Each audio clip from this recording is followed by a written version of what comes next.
Sponsored by the Colorado Department of Public Health and Environment, the Colorado Broadcasters Association, and this station. A message from DAV to returning veterans.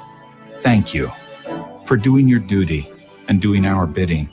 Thank you for stepping up and not backing down. Thank you for putting yourself in harm's way and putting your buddies' lives ahead of your own. Thank you for defending our freedom and displaying your honor. DAV thanks all veterans by fighting to get them the benefits and support they were promised. Visit DAV.org for free help. And again, thank you.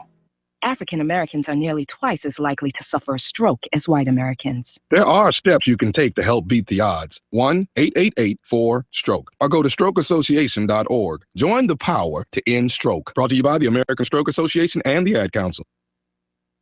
KLZ AM 560, KLZ HD Denver. Listen live at KLZ560radio.com. KLZ 560, a Crawford Broadcasting God and Country station. It's 106 miles to Chicago. We got a full tank of gas. It's dark, and we're wearing sunglasses. Hit it. Our Lady of Blessed Acceleration, don't fail me now. It's time for Drive Radio, presented by Colorado Select Auto Care Centers. Whether you need help diagnosing a problem, I want to ask you a bunch of questions. I want to have them answered immediately. Or just want to learn about all things automotive. Hey, how exactly does a positive tractor rear end on a Plymouth work? It just does. Then you've come to the right place. So start your engines, buckle up, and get ready to ride. Drive Radio starts now on KLZ 560 The Source. And this is KLZ 560 Drive Radio. Welcome. Beautiful Saturday morning here in Colorado, and I hope you're going to enjoy the great Valentine's weekend. I know there's a lot of folks that headed out of town early yesterday, but hopefully you're kicking around. And if you got questions on anything today, we'll answer them. 303-477-5600. In studio with me today is Paul Leuenberger, our resident insurance expert. Paul, welcome. Morning. Mindy's eyes just lit up and said, "Insurance? Wow, right on." So, anyways, and Larry just walked in. I just texted Larry a minute ago and said, "Larry, are you coming?" Or yeah, so he's coming. So yeah, he's here actually, and actually Dorsey's here too. So we have Dorsey Johnson with us also. So Paul Leuenberger, Dorsey Johnson, the crew on the other side of the glass, of course, is with us. Mindy and Larry Unger from Larry's Automotive. So Paul, again, welcome. First of all, thanks for all you do for not only me, but for all the listeners we have on Drive Radio. It was interesting. You and I had planned this day, several weeks ago. And so last week I get off air and I get two or three, I'm not exaggerating, 2 or 3 emails that said, "When are you going to have your insurance guy on next?" And I just emailed quickly back and said, "Well, it's funny you ask. Next Saturday." And I said, "It's not just because you asked. We already had that all planned out." So Paul, it's been a while since you've been on. People really do enjoy when you're here. I know a lot of people think, gosh, insurance, isn't that kind of dry and boring and so on? Well, you know what? It can be. We're going to liven it up as much as we can. But here's the reality of it. You got to have it. It's a fact of life. So if without insurance, well, first of all, Paul, in Colorado, you can't drive legally, technically, without insurance, correct? No, you have to have it, especially if you got a loan on your car. And state law says even without that, you got to have it, right? Yep. State minimums are $25.50, and that's not even close to being enough. Okay, so we're going to get into some of that today because let's just do that right now. We've got a couple of seconds here. Let's do it. Lines are open, by the way. If you got a question for Paul, call us now, 303-477-5600. So explain those minimums real quick because they're not high enough, but talk about that. So if you look at your auto policy, you're going to have a line limit that says BI, which stands for bodily injury, and it's going to be divided up to $25.50. So what that means is if you're ever at fault in an accident, the insurance company is going to pay out $25,000 per person in the car, but no more than $50,000 per accident. So if there's 3 people in the car, you're going to divide 50 times 3. So you're in trouble. This is really what you're trying to say, right? Oh, absolutely. And then anything after that is going to come out of your pocket. Okay. So most people should at least have $250,000, $500,000, if not higher. And then you can supplement that with an umbrella and give you an extra $1 million on top of that just to cover your assets. Yeah, so really the way to do that is to sit down, and this is me talking, not Paul. Paul probably would agree. Sit down and look at, okay, if I had a really big problem, big accident, ends up being my fault, and people come after me, the ambulance chasers are chasing me and they're coming after me now. What can I lose in all of this? then you buy an umbrella to cover what you potentially would lose. Am I right in saying that? Correct. Because that's basically insurance company covering them, pays for lawyer costs. It just protects everything that you own, so you don't have to liquidate anything. Okay, so what do people forget sometimes that they have, that in that situation the attorneys would actually come after you for? So let's say there's a really bad accident, it's your fault. Heaven forbid this would happen, but something happens, you're at fault. 4 people died. Or maybe not even died. Maybe there's 4 people that are in the hospital right now and the bills are growing. They're now going to come after me for all of that. What do people forget they own that basically, a lawyer, the court system could actually come and attach to or come and attack? Because I know people forget about that stuff on a daily basis. I mean, your home probably is the number one thing, but what else? Maybe you have a second home, your savings account, checking account, 401k, maybe your kid's college fund, anything that you've got out there. So any real asset they can come get. Collector cars, all that stuff. So just because you think you've got something buried in the back lot that nobody knows about, they'll do enough digging and figure out you own it and attach to it. Oh, absolutely. Okay. So I promoted this show talking about, are you underinsured or overinsured? Because there are cases, Paul, and you know this, where some people are insurance poor. They've bought so much insurance that they really don't need as much as they have. That's probably not a normal occurrence, because most people are probably underinsured. Yeah, that's less than 10%. Most people I meet with have 2550 or 5100, and they have no idea what that means. So in that case, the 5100 is 50,000 for any one person, 100 total. Correct. Okay. Which, let's talk about that for a minute. So if you go in the hospital with an injury, and Dorsey, you know as much about this as probably any of the rest of us do. You go in the hospital with some sort of an accident. What are the medical bills going to rise to in a real quick, matter of time? Could you exceed 25 grand in the hospital if you stayed there for a week or two? Oh yeah, pretty easily. Oh yeah, you figure an ambulance ride can be anywhere from 5,000 to 10,000 just for that. Then you got MRIs, CAT scans. It just keeps rolling. It snowballs. And some of you out there listening have stories along these lines. Now, typically we don't get into this and ask, what's your worst accident story that you've got, and how did it come out? But here's what I'd like to hear from you today for other people listening. I would like some real world examples where either you've been on the receiving end of what we're talking about. In other words, you've been the cause of the accident. Somebody did come after you. Hopefully you had the right kind of insurance and everything went well. Or maybe you've been on the other side of the fence where you've been in an accident. The other party had no insurance, and you've got a story to tell along those lines. 303-477-5600. Or if you just got general questions for Paul, ask him. Paul, you don't do just motor vehicles either, do you? No, we do home, motor homes, boats, jet skis, umbrellas, life insurance. We do everything. Collector cars. You've got a really great program on collector cars that I want to get into here in a little bit, that I keep, advertising and talking about, because you guys do it differently than what most people do. So we'll talk about that also. All right, we've got a call coming in. Larry's getting that screened up right now. So first thing to do, I guess, would be to, Paul? Get their policy out and look and see what their minimums are? Yeah, look and see what your bodily injury is. And the other thing you need to look at is PD. That stands for property damage. And that's what's going to cover you in case you hit somebody else. That fixes their property. So you hit a light pole, you hit somebody else's car, that's going to fix their stuff.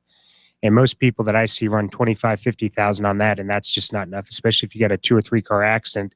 That's not what covers your stuff. It's what covers the stuff that you've hit. Okay, so and by the way, a light pole, that could be 10 grand pretty quickly. It's up to the city. Those things are really expensive. And depending upon what type of pole you hit, it might be 25 grand. It could be really, in other words, that property damage is also another number you really need to watch out for. All right, calls are coming in. Let's go to Bruno, who's up first. Bruno, welcome to Drive Radio. Yeah, good morning. Good morning, Bruno. Thanks for helping me out the other day. You're very welcome. On my lady friend's 04 Volkswagen Passat, 2 questions. Yes. Is it really necessary to put that Volkswagen antifreeze in it? You can't put the Prestone or anything else put in it? I'd stick with the Volkswagen antifreeze on that one. Really? Yeah, the Euro cars have got some special additives, and they've got different ratings for their antifreeze than we do, so I'd stick with their antifreeze. I see. Is there any of shop of the network open today? Because we need to look after that engine. Even if they were, Bruno, there's a big automotive conference going on today. That's why we had to borrow Dorsey today, because everybody else that was scheduled today, couldn't be here because there's a big conference going on today. And I'm guessing that probably not. I had to choose. this or the other. Thanks. Thanks for choosing us. It wasn't a tough decision for me. Appreciate it. Thank you, Dorsey. Thank you. So Bruno, given the fact that big conference is going on, I'm doubting no. In fact, there's a lot of other shops even outside of our network that are at that conference. So it's going to be a light day on the automotive repair in Denver. Period. Okay. How about Monday? Monday, everybody will be open. Yeah, no problem. Even though it's President's Day, we wouldn't know that in our world because we'll all be there. That's what I thought. Yeah. Yep. Okay. All right, Bruno. Thank you very much. I appreciate it. Yeah, and this is how things work too. The other night, Bruno calls me on the phone and says, "I need Paul's number, quick. I just had an accident." And I said, "Okay, well, here's his number." So, Paul, I just rolled it out, and there you go. Bruno's a good guy. So, I figured, hey, this is how this system works here. So it's all big family, and you know what? We take care of each other, and we appreciate that very much. All right, Scott Watley's on the phone next. Scott, welcome. What's going on, man? Hey, John, how you doing? Hey, I was riding listening to the show. Just wanted to, as for a personal story, back on May of 14, I had just finished an hour-long show with our good friend Kevin Flesh, and our topic was 10 things to know after having an auto accident. Well, one thing to know before the accident is your insurance, as you're talking about. And I had $5,000 of what you call med pay, and after I hang up, you guys can discuss it a little further. 3 small little deals took that $5,000 in a heartbeat, and I didn't even take an ambulance ride to the hospital. Yeah. So I'm talking an MRI, a pain injection in my neck, and I forgot one other thing, and that $5,000 was gone. And by the way, that's money you never have to pay back.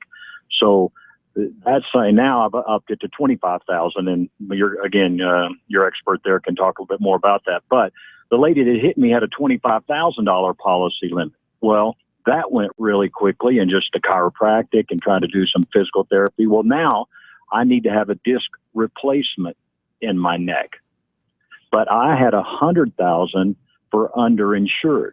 So now that's going to be able to take care of things. And so really hitting those things, that med pay, the underinsured, uninsured is huge. And what people, and I mean, he can explain this, the cost on this is very minimal for the benefit. Okay. And so those are really good things, I think, to highlight. Okay. And if I can, just real quick on Sportsman Colorado today, we had to pre-record this show, so we won't be taking phone calls on today's show because I had to get with Trevin Stolfus. Got it. Trevin Stolfus is the host of Outback Outdoors on the Sportsman's Channel, and Trevin finished up in January a hunt for an ibex with archery, and it's a show of Trevin's adventure, and I promise you, it's very entertaining, and I hope people will join us. Looking forward to it. I watched a lot of that on Facebook. Being Trevin's friend, I watched that. A lot of our automotive guys actually watch that because Trevin's a hunter rep here locally, so a lot of the guys follow him anyways. Even our Drive Radio guys follow him, so that'll be really cool. Yeah. I'm looking forward to that, Scott. That'll be fun. Cool. Hey, good stuff, man. Appreciate it. All right, so when we come back, we'll take a quick break here, Paul, but I think Scott just brought up some great points. The cost of some of these things, it's not that high to cover for that. And some of what he just got done mentioning, we need to cover because not everybody out there listening understands everything Scott just said. I know pretty much what he's talking about, but I don't know it in detail like you do. Fair enough? Yep. Okay. We'll get you to cover that here in just a minute. One thing I want to mention real fast during this first hour is a personal experience that I had at Lone Tree Vet Clinic. You hear me talk about them all the time. We run commercials for them. Today I'm going to do it a little bit differently because of just the personal experience that I've had out there. And so had my dog. Let me back up. Went to Lone Tree. They asked to be a sponsor of Drive Radio. So I went out there, and the way I always do this is went out and checked out the facility, made sure that everything was as they said. I don't ever want to endorse somebody that I don't know very well. So I went out there, spent a couple of hours, toured the facility, looked at how everything went, thought, you know what, this is a top-notch facility. I'm in, I'm sold. Done deal. I'll promote them on Drive Radio, which we've been doing. As things would work out, about 3 months later, my dog starts just kind of limping around the house to the point of she's just not acting right. And we couldn't figure out for the life of us what was going on. She got to the point where she just couldn't get up off the floor anymore. So we thought, well, we'll have her checked out. So we took her to my vet, which is because I'm in Boulder and this is Lone Tree. So it's a 45-minute drive for me to go to Lone Tree, which, by the way, is part of the story. So we take her to our local vet, and he says, well, it looks like she's got some ACL, injuries. Here's some meds. Let's see if we can't maybe get her through this. And, and if it doesn't work out, then, we may have to do some surgery, and here's some of your options and so on. And I mean, at this point, my wife is devastated, just being honest. She is thinking, wow, what are we going to do next? And I said, you know what? I've got a great idea. Nancy and Dr. Bill down at Lone Tree Vet Clinic. Let's take her down there. Let's have Dr. Bill check her out, and let's get a second opinion from Dr. Bill. So we go ahead. I call him on the phone and say, listen, here's what's going on with my dog. I need to get her down there. Let's get it checked out. So we take her down there. My wife takes her all the way down there, makes the 45-minute trek down there. Dr. Bill gets her on the table, does all the x-rays, looks at her and says, yep, she's got 2 bad ACLs, not just one, but we can fix it. And I'm thinking, huh?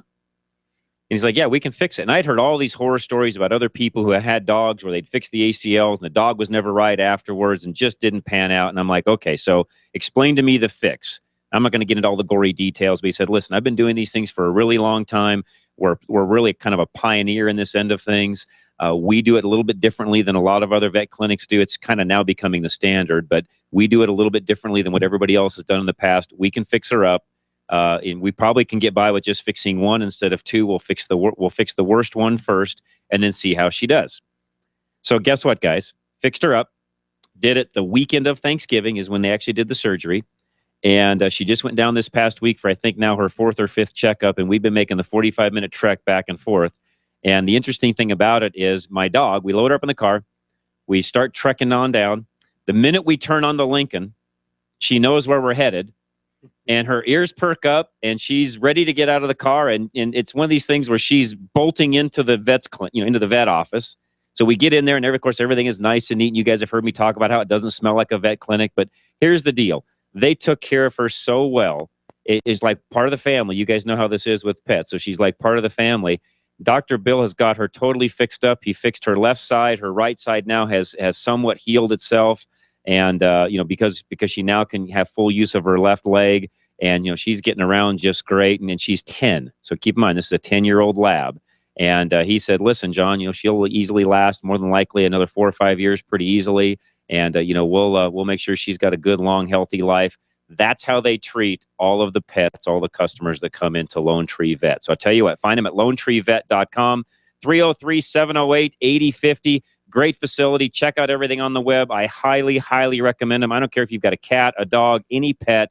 They'll take care of it. Everything in one-stop shop. It's really a fantastic facility. And again, I highly, highly recommend them. Call them today. Let them know that John Rush from Drive Radio sent you. 303-708-8050. It's Lone Tree Vet. Napa know-how! When the temperature starts to drop, it helps to have a legend under the hood. No, not the kind that swings a giant axe and enjoys the camaraderie of oversized cattle. We're talking Napa Legend and Legend Premium Batteries. Buy one today, and you'll get up to a $20 prepaid Visa card by mail. That's $20 back, and the comfort of knowing you're riding along with a real legend. That's Napa know-how. At participating Napa Auto Parts stores, while supplies last. Offer expires 2/29/16. Colorado Select Car Care Centers present 560 ways to care for your car. Check to see that exterior and interior lights work and headlights are properly aimed. You can do it yourself or have any Colorado Select Car Care Center take care of it for you. Colorado Select is a hand-picked group of shop owners who are ASE certified master technicians, driven to provide exceptional customer service with, at a minimum, a 3-year, 36,000-mile warranty on every repair. Find a Colorado Select Car Care Center near you at coloradoselect.org. At Arvada West Auto and Truck, we won't try to impress you with a waiting room with a big screen TV and lattes. What we will do is give you good service and expert repair. We pride ourselves in being interested in you and your vehicle. We stand behind our work with the power of Napa Auto Care and a 3-year or 36,000-mile warranty. And if needed, we do have a customer waiting area. Come see us at Arvada West Auto for all your repair needs. We are located at 11752 West 64th Avenue in West Arvada, or call 303-422-1065 for an appointment. Every car has a transmission, and every transmission needs servicing, but most drivers ignore their transmission. Don't fix what ain't broke, as they say. Larry's Automotive is the area's most respected transmission and driveline repair facility, and they'll tell you that most of the expensive repairs they do could easily have been avoided with regular scheduled maintenance. Maybe they were told by a mechanic that their transmission fluid was getting dark, or maybe there was a slight hesitation between gears. Whatever the case, they are now faced with expensive repairs. Larry's technicians are ATRA and ASE certified, and their warranty covers you even if you're out of town. 20 seconds, guys. Better for transmission repair than Larry's Automotive. The truth is, they would have preferred to do the preventive maintenance instead. Larry's Automotive and Transmission Repair, the Driveline Pros on Bradburn Boulevard in Westminster. Call 303-427-2108. 303-427-2108.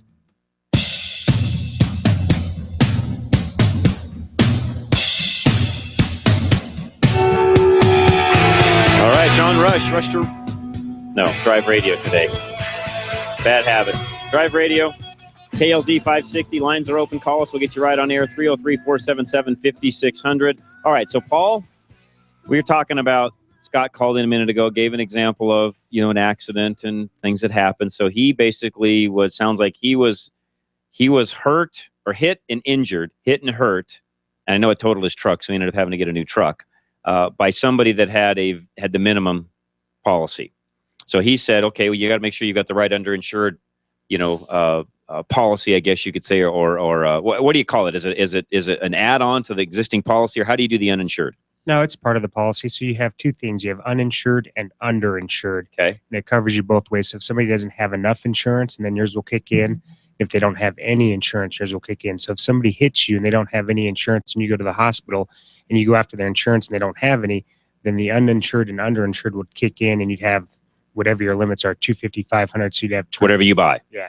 Okay. So you can determine on the underinsured, uninsured, what you want to buy on the front side. Correct. But What's a good recommendation? At least 250, 500, if not higher, because that's going to be what protects you. I've had my two biggest claims. Both people got hit with no insurance, and we paid out $250,000 for both, counting surgeries, time away from work, physical therapy, and then they got lawyers on top of that and went after them for even more money. Got it. Okay. So question, what does and I know this is tough because it depends on the person and probably, driving record, all the rest of the stuff I'm assuming that goes with that. But on average, is that an inexpensive part of the policy, or how does that work? For us, it's based off the zip code and based off the amount of uninsured claims in that zip code. So like where I live, we live up in Thornton. We pay about $198 every 6 months, and that covers all our cars. So you pay it one time, and then it covers everything that you own. Okay. So it's sort of a blanket policy on everything you're driving, because really you're let me make sure I'm saying this correctly. You're insuring yourself against those underinsured or uninsured motorists. Am I saying that right? Correct. Not necessarily the car that you're insuring, it's you that you're insuring. You and your family or whoever's with you. You and your passengers. You and your passengers. Okay. So that's another question. So let's say Scott would have had 3 or 4 people with him. Then it would have been $250 per person, but no more than, I'm assuming he was at 100, 300 when you said 100,000. So his policy would have been 100,000 per person, but no more than 300,000 per accident. So if you're a large family that with a Suburban or a minivan and you're hauling 7, 8 people around on a regular basis, you probably should evaluate that differently than somebody like my wife and I, where we on average have 2 people in the car. Correct. Just because of the chance of having something happen with more people in the car is higher because you're hauling more people on a regular basis. Well, and they say Colorado's the 3rd highest state for uninsured motorists, so about 33% of people don't carry any We insurance. are the 3rd highest? Correct. You're kidding me. I did not know that. Yeah. We're the 3rd highest state for uninsured motorists. Yeah. It's scary. 33%. So when I'm driving home today, a third of the people that I'm passing have no insurance. That's what you're telling me. Yep. That's what the statistics say. Okay, now do I get to pick them out on my way home? Just hope they don't hit you. I didn't say that. Because sometimes I can't. Sometimes I can pick them out. I'm like, okay, wait a minute. I'm guaranteeing you that guy was lucky to get a driver's license in the first place, and I'm doubting he has insurance. A lot of times I can tell by the car that they probably don't have any insurance. Now, I'm not trying to stereotype, but you guys get what I'm saying there. I mean, literally, a lot of times I can pick them out of the crowd pretty easily. Oh, yeah. Not difficult. what are the requirements if you've got a lien on the vehicle? So you go down, you buy a car, new or used, you owe money on it, so you're making payments. When it comes to what we just talked about on the underinsured, uninsured, is there any requirements on the loan side of the fence with that? They just want you to have the state minimums, and then you have to have comp and collision. And whatever the loan requires, you may only go up to $1,000 per comp and per collision on deductible, or you may only have to have $500.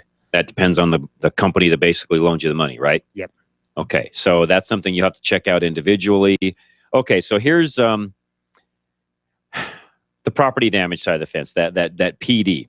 What's a good rule of thumb to have on that side of the fence? What are there any state minimums for that at all, by the way? Just $25,000. That's it.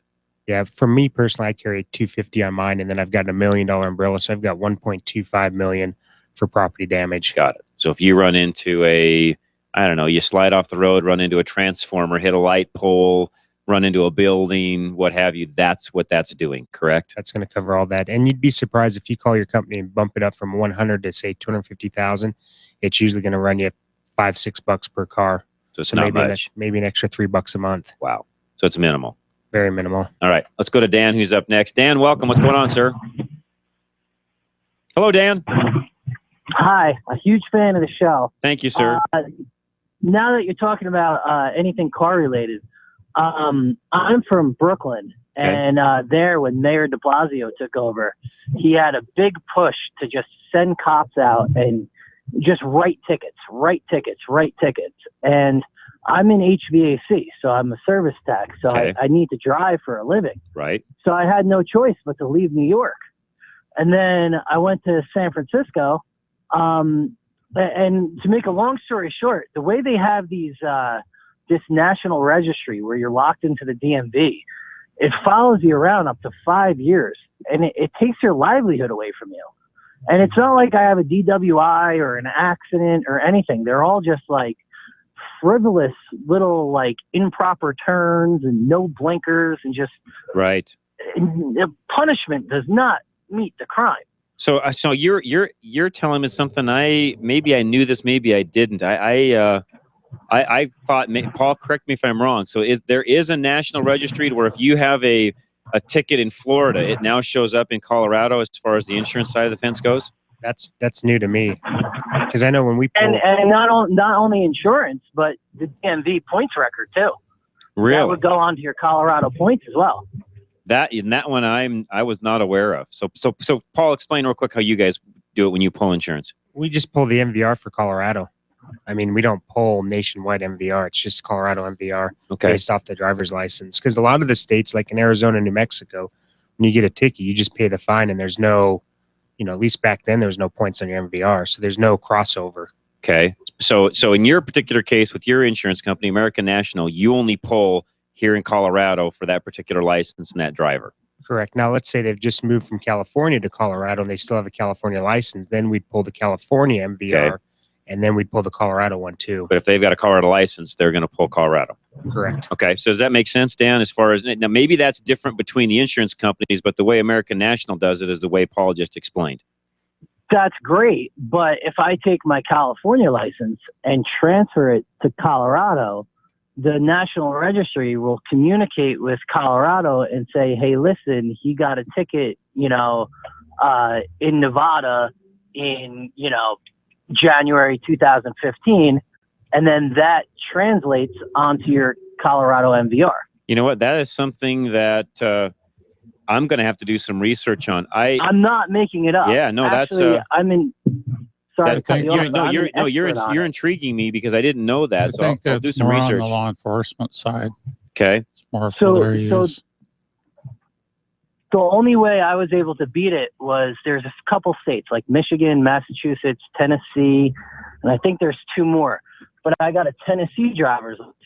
Now, Tennessee does not communicate with the National Registry, but there's only about 5 of them that don't communicate. So what I'm saying is it's just crazy how long these tickets stay on your record for, and they really, really impede on your ability to make a living. They do. No, you're right about that one, and I can talk about that one as an employer. Some of the guys out there, especially those of you out there listening that have to drive commercially, not a commercial license, but you drive commercially like Dan's doing. DWIs, DUIs, anything along those lines. Those things hang around. And in my world, on the insurance side of the fence, they go back 5 years and look at that. So if you've had a DUI and it's 4 years ago, it's going to show up, and you're not going to be able to drive for me on my policy. You're right about that, Dan. That is true. That, and I got a ticket for going 175 in Wyoming. Just driving on the wide open roads. Right. And that, being that you're 20 miles over the speed limit. It's a felony. Oh, yeah, they were threatening me with jail. That's right. I had to hire a lawyer. It's a major traffic offense. And it's crazy. And, it is and crazy. That once, so I can't. You know what? You're my and Dan. Here's what I definitely will do for you. Kevin Flesh Law.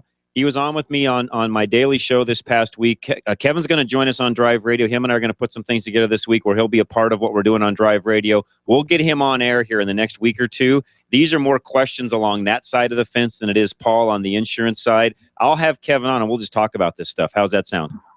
Sounds good to me. All right, we'll get her done. Appreciate it very much, Dan, and I mean that. We'll get that done. Kevin, if you're listening, you already know our plan. We'll get that handled and get you on, because these are questions that people really need to have answers to. Bottom line, guys, and I can't stress this enough, you really need to watch your tickets. And if you get a ticket even out of state, if you've got the ability to fight that, lower the points, lower the what even goes on your record, I highly, highly recommend doing that. Even if it's a pain in the rear, do it. Most states, if you're more than 25 over, it's going to be a major traffic offense. They can take you in and make you post bond, and it's going to be a must-appear ticket. That's right. That's right. So, all right, we'll be right back. We'll cover some more of this. Don't go anywhere. We're going to be right back with Paul Leuenberger, American National Insurance. And then we'll also talk about the side of the fence, the chrome side of the fence for Paul, where he does some custom type cars, insurance, those sorts of things. And it doesn't have to just be a custom car. It could be really anything you want to insure differently than you would your daily driver. We'll talk about that. Dorsey Johnson, Arvada West, and of course, Larry Unger on the other side of the glass with Mindy. We'll be right back. Don't go anywhere. Lines are open, 303-477-5600. John Rush Drive Radio, KLZ 560. Your car's fuel economy was never better than when it was new. But time and miles have robbed your car of its MPG and performance. Service managers recommend BG44K to remove carbon and restore mileage in just one tank of fuel. In fact, dealerships nationwide use BG44K almost 3-to-1 over any other product. To find a shop with BG products, go to bgfindashop.com. BG.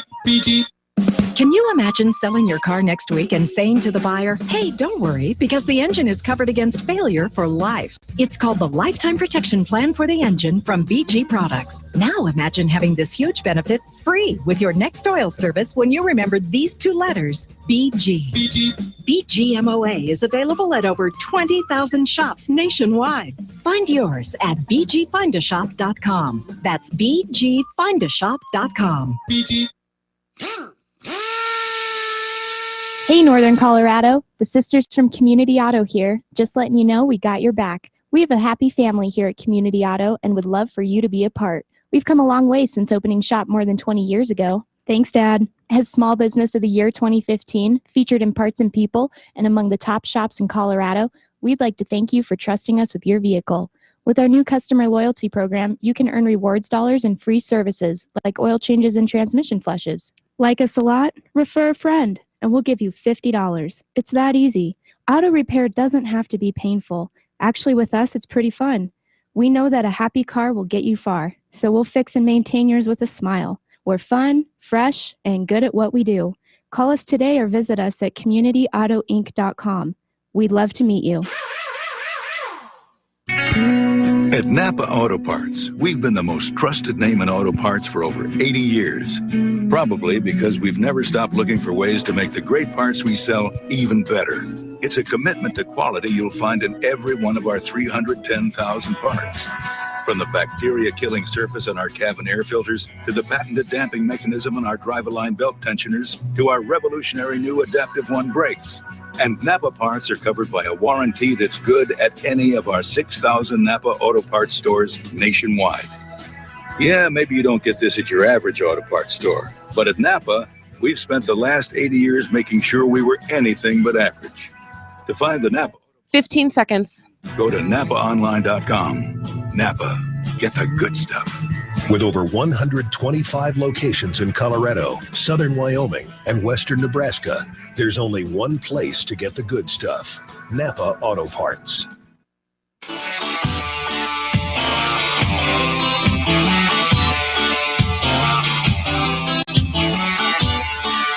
All right, John Rush, Drive Radio, KLZ 560. Dorsey Johnson from Arvada West with me, and Paul Leuenberger, our resident insurance expert from American National Insurance. I appreciate him coming in. We're going to talk a little bit more about the medical side of the fence, and also some of you out there listening that say, well, you know, I can go online and save money. We'll talk about why that might not be the best deal out there. We'll talk about that in just a second. Ed in Arvada, you're next, sir. What's going on? Hi. How we doing, Ed? Pretty good. I'm trying to get off the speakerphone. I got an 05 Dodge Dakota. Okay. The rear axle, I didn't change the fluid when I should have, and now it's locking up. Okay. You know, and in revert, I changed the fluid, put the additive in, drove it backwards, did some figure eights, things like that, and then I noticed yesterday it's still starting to like chirp the tires once in a while when I go around real tight corners. Okay. Did you? Is there something like a different fluid I could use? Did you use the Dodge Mopar fluid, their additive? I used the Valvoline 75-140 with the additive, and then I didn't use the Dodge because they didn't have it where I was at. I used, I'm trying to remember the name of it, another additive for that. I'd go get a bottle of the Dodge additive and put that in, and ask them. They used to sell, it was a 5 or a 6 ounce bottle. Ask them if one bottle's enough for your differential, or if you need two. Well, and Dorsey, just as a side note, real quick, Dorsey, what about BG's limited slip additive along with their oil? Could you go to a full BG's is good. I've used BG's and Dodge. The only reason I was recommending Dodge is because he's already tried something. He's still got a chirp. Got it.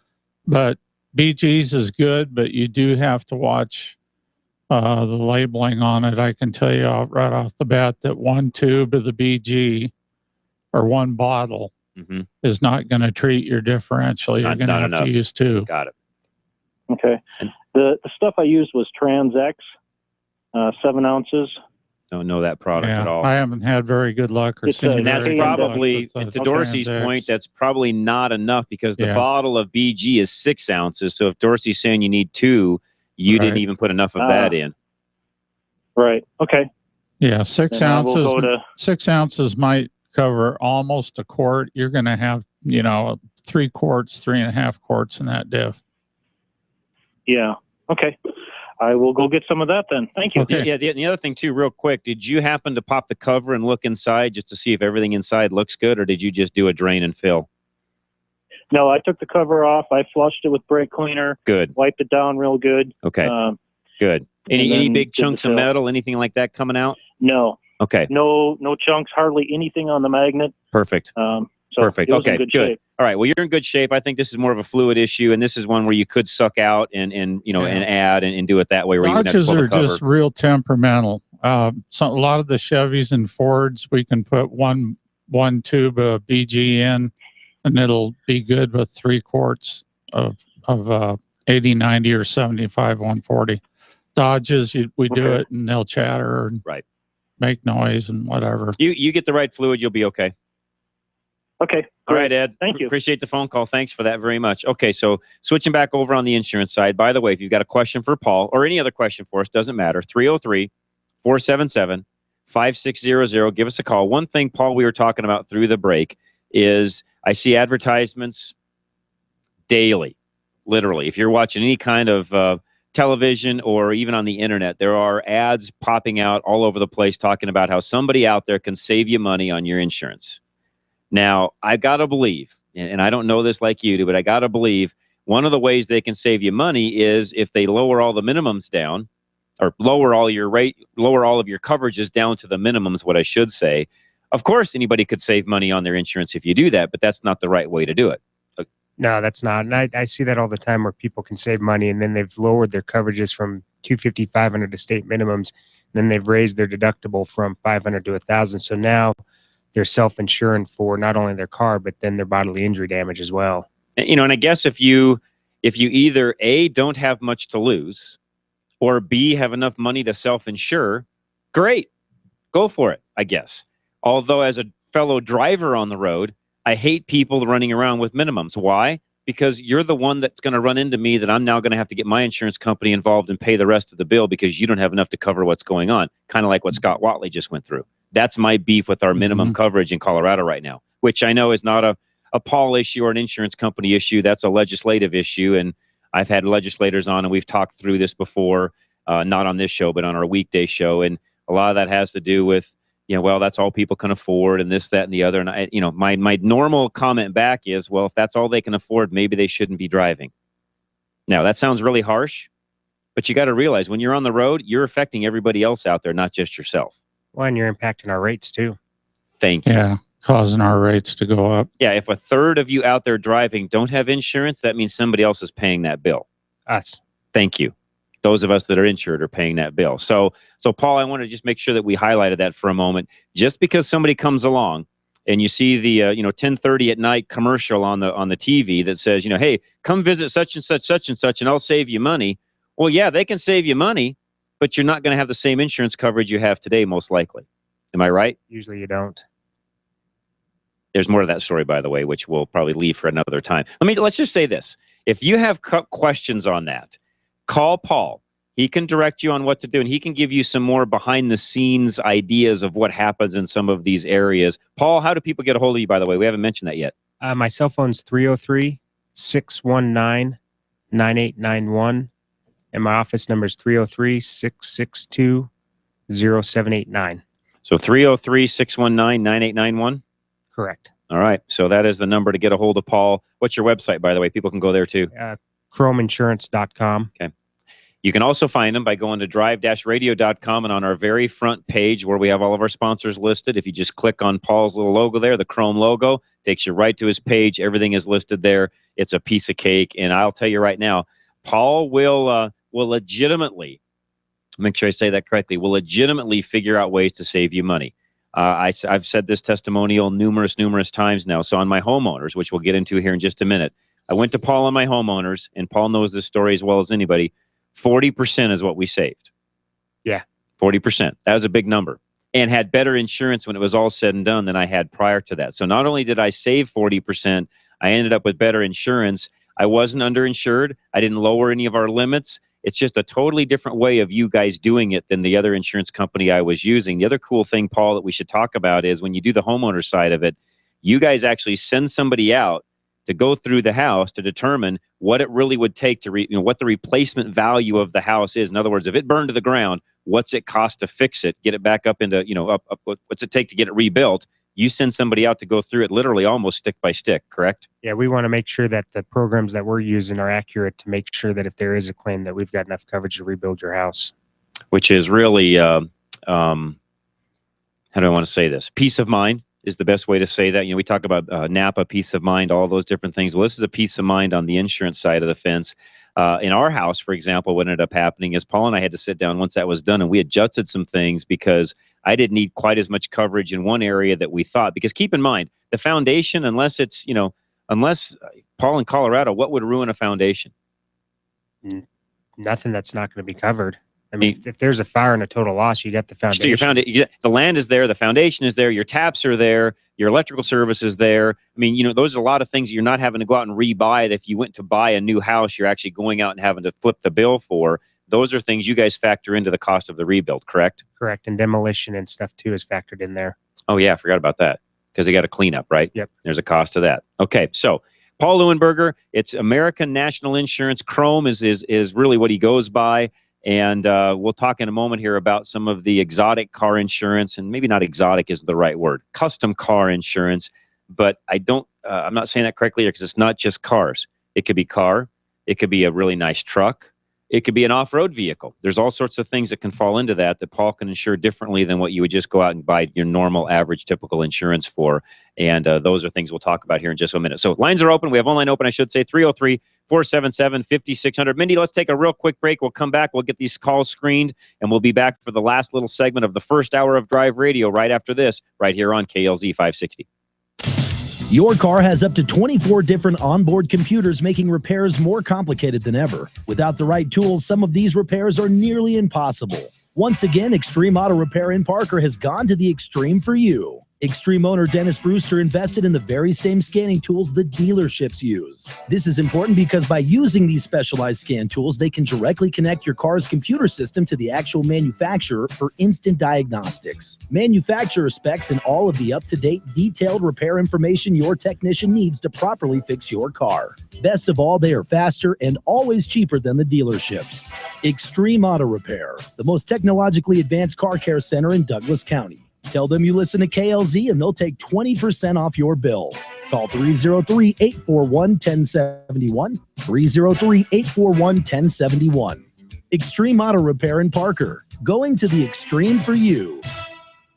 This is Red Merrill for Phoenix Weaponry. Phoenix Weaponry is a weapon manufacturer that services the firearm enthusiast. From precision ARs to suppressors, Phoenix Weaponry can make your dreams come true. Phoenix Weaponry is a full-service gun shop that offers gunsmithing, coating, and modifications to your own weapon. Phoenix Weaponry, family-owned and operated right here in Colorado. If you can dream it, Phoenix Weaponry can build it. Call today, 720-340-2496. Again, that's 720-340-2496. Or visit their website, phoenixweaponry.com. Mention Sportsman of Colorado and receive 10% off your custom-built weapon.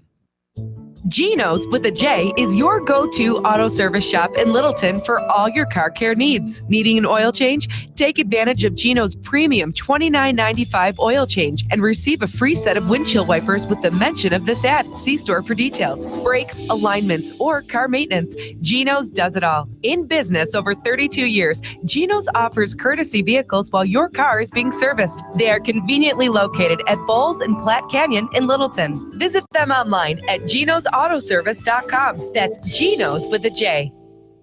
Napa know-how! Right now at Napa, when you buy 5 quarts of Valvoline conventional oil for just $3.59 a quart, we'll give you either Chase Elliott, Dale Jr., Jimmy Johnson, or Casey Kane free by mail. Hey, wait, what? Well, that makes more sense. We'll give you a bobblehead of either Chase Elliott, Dale Jr., Jimmy Johnson, or Casey Kane free by mail. Valvoline for just $3.59 and a free bobblehead. That's Napa know-how. General states pricing, taxes, and recycling fees extra at participating Napa Auto Parts stores while supplies last. Offer expires 2/29/16.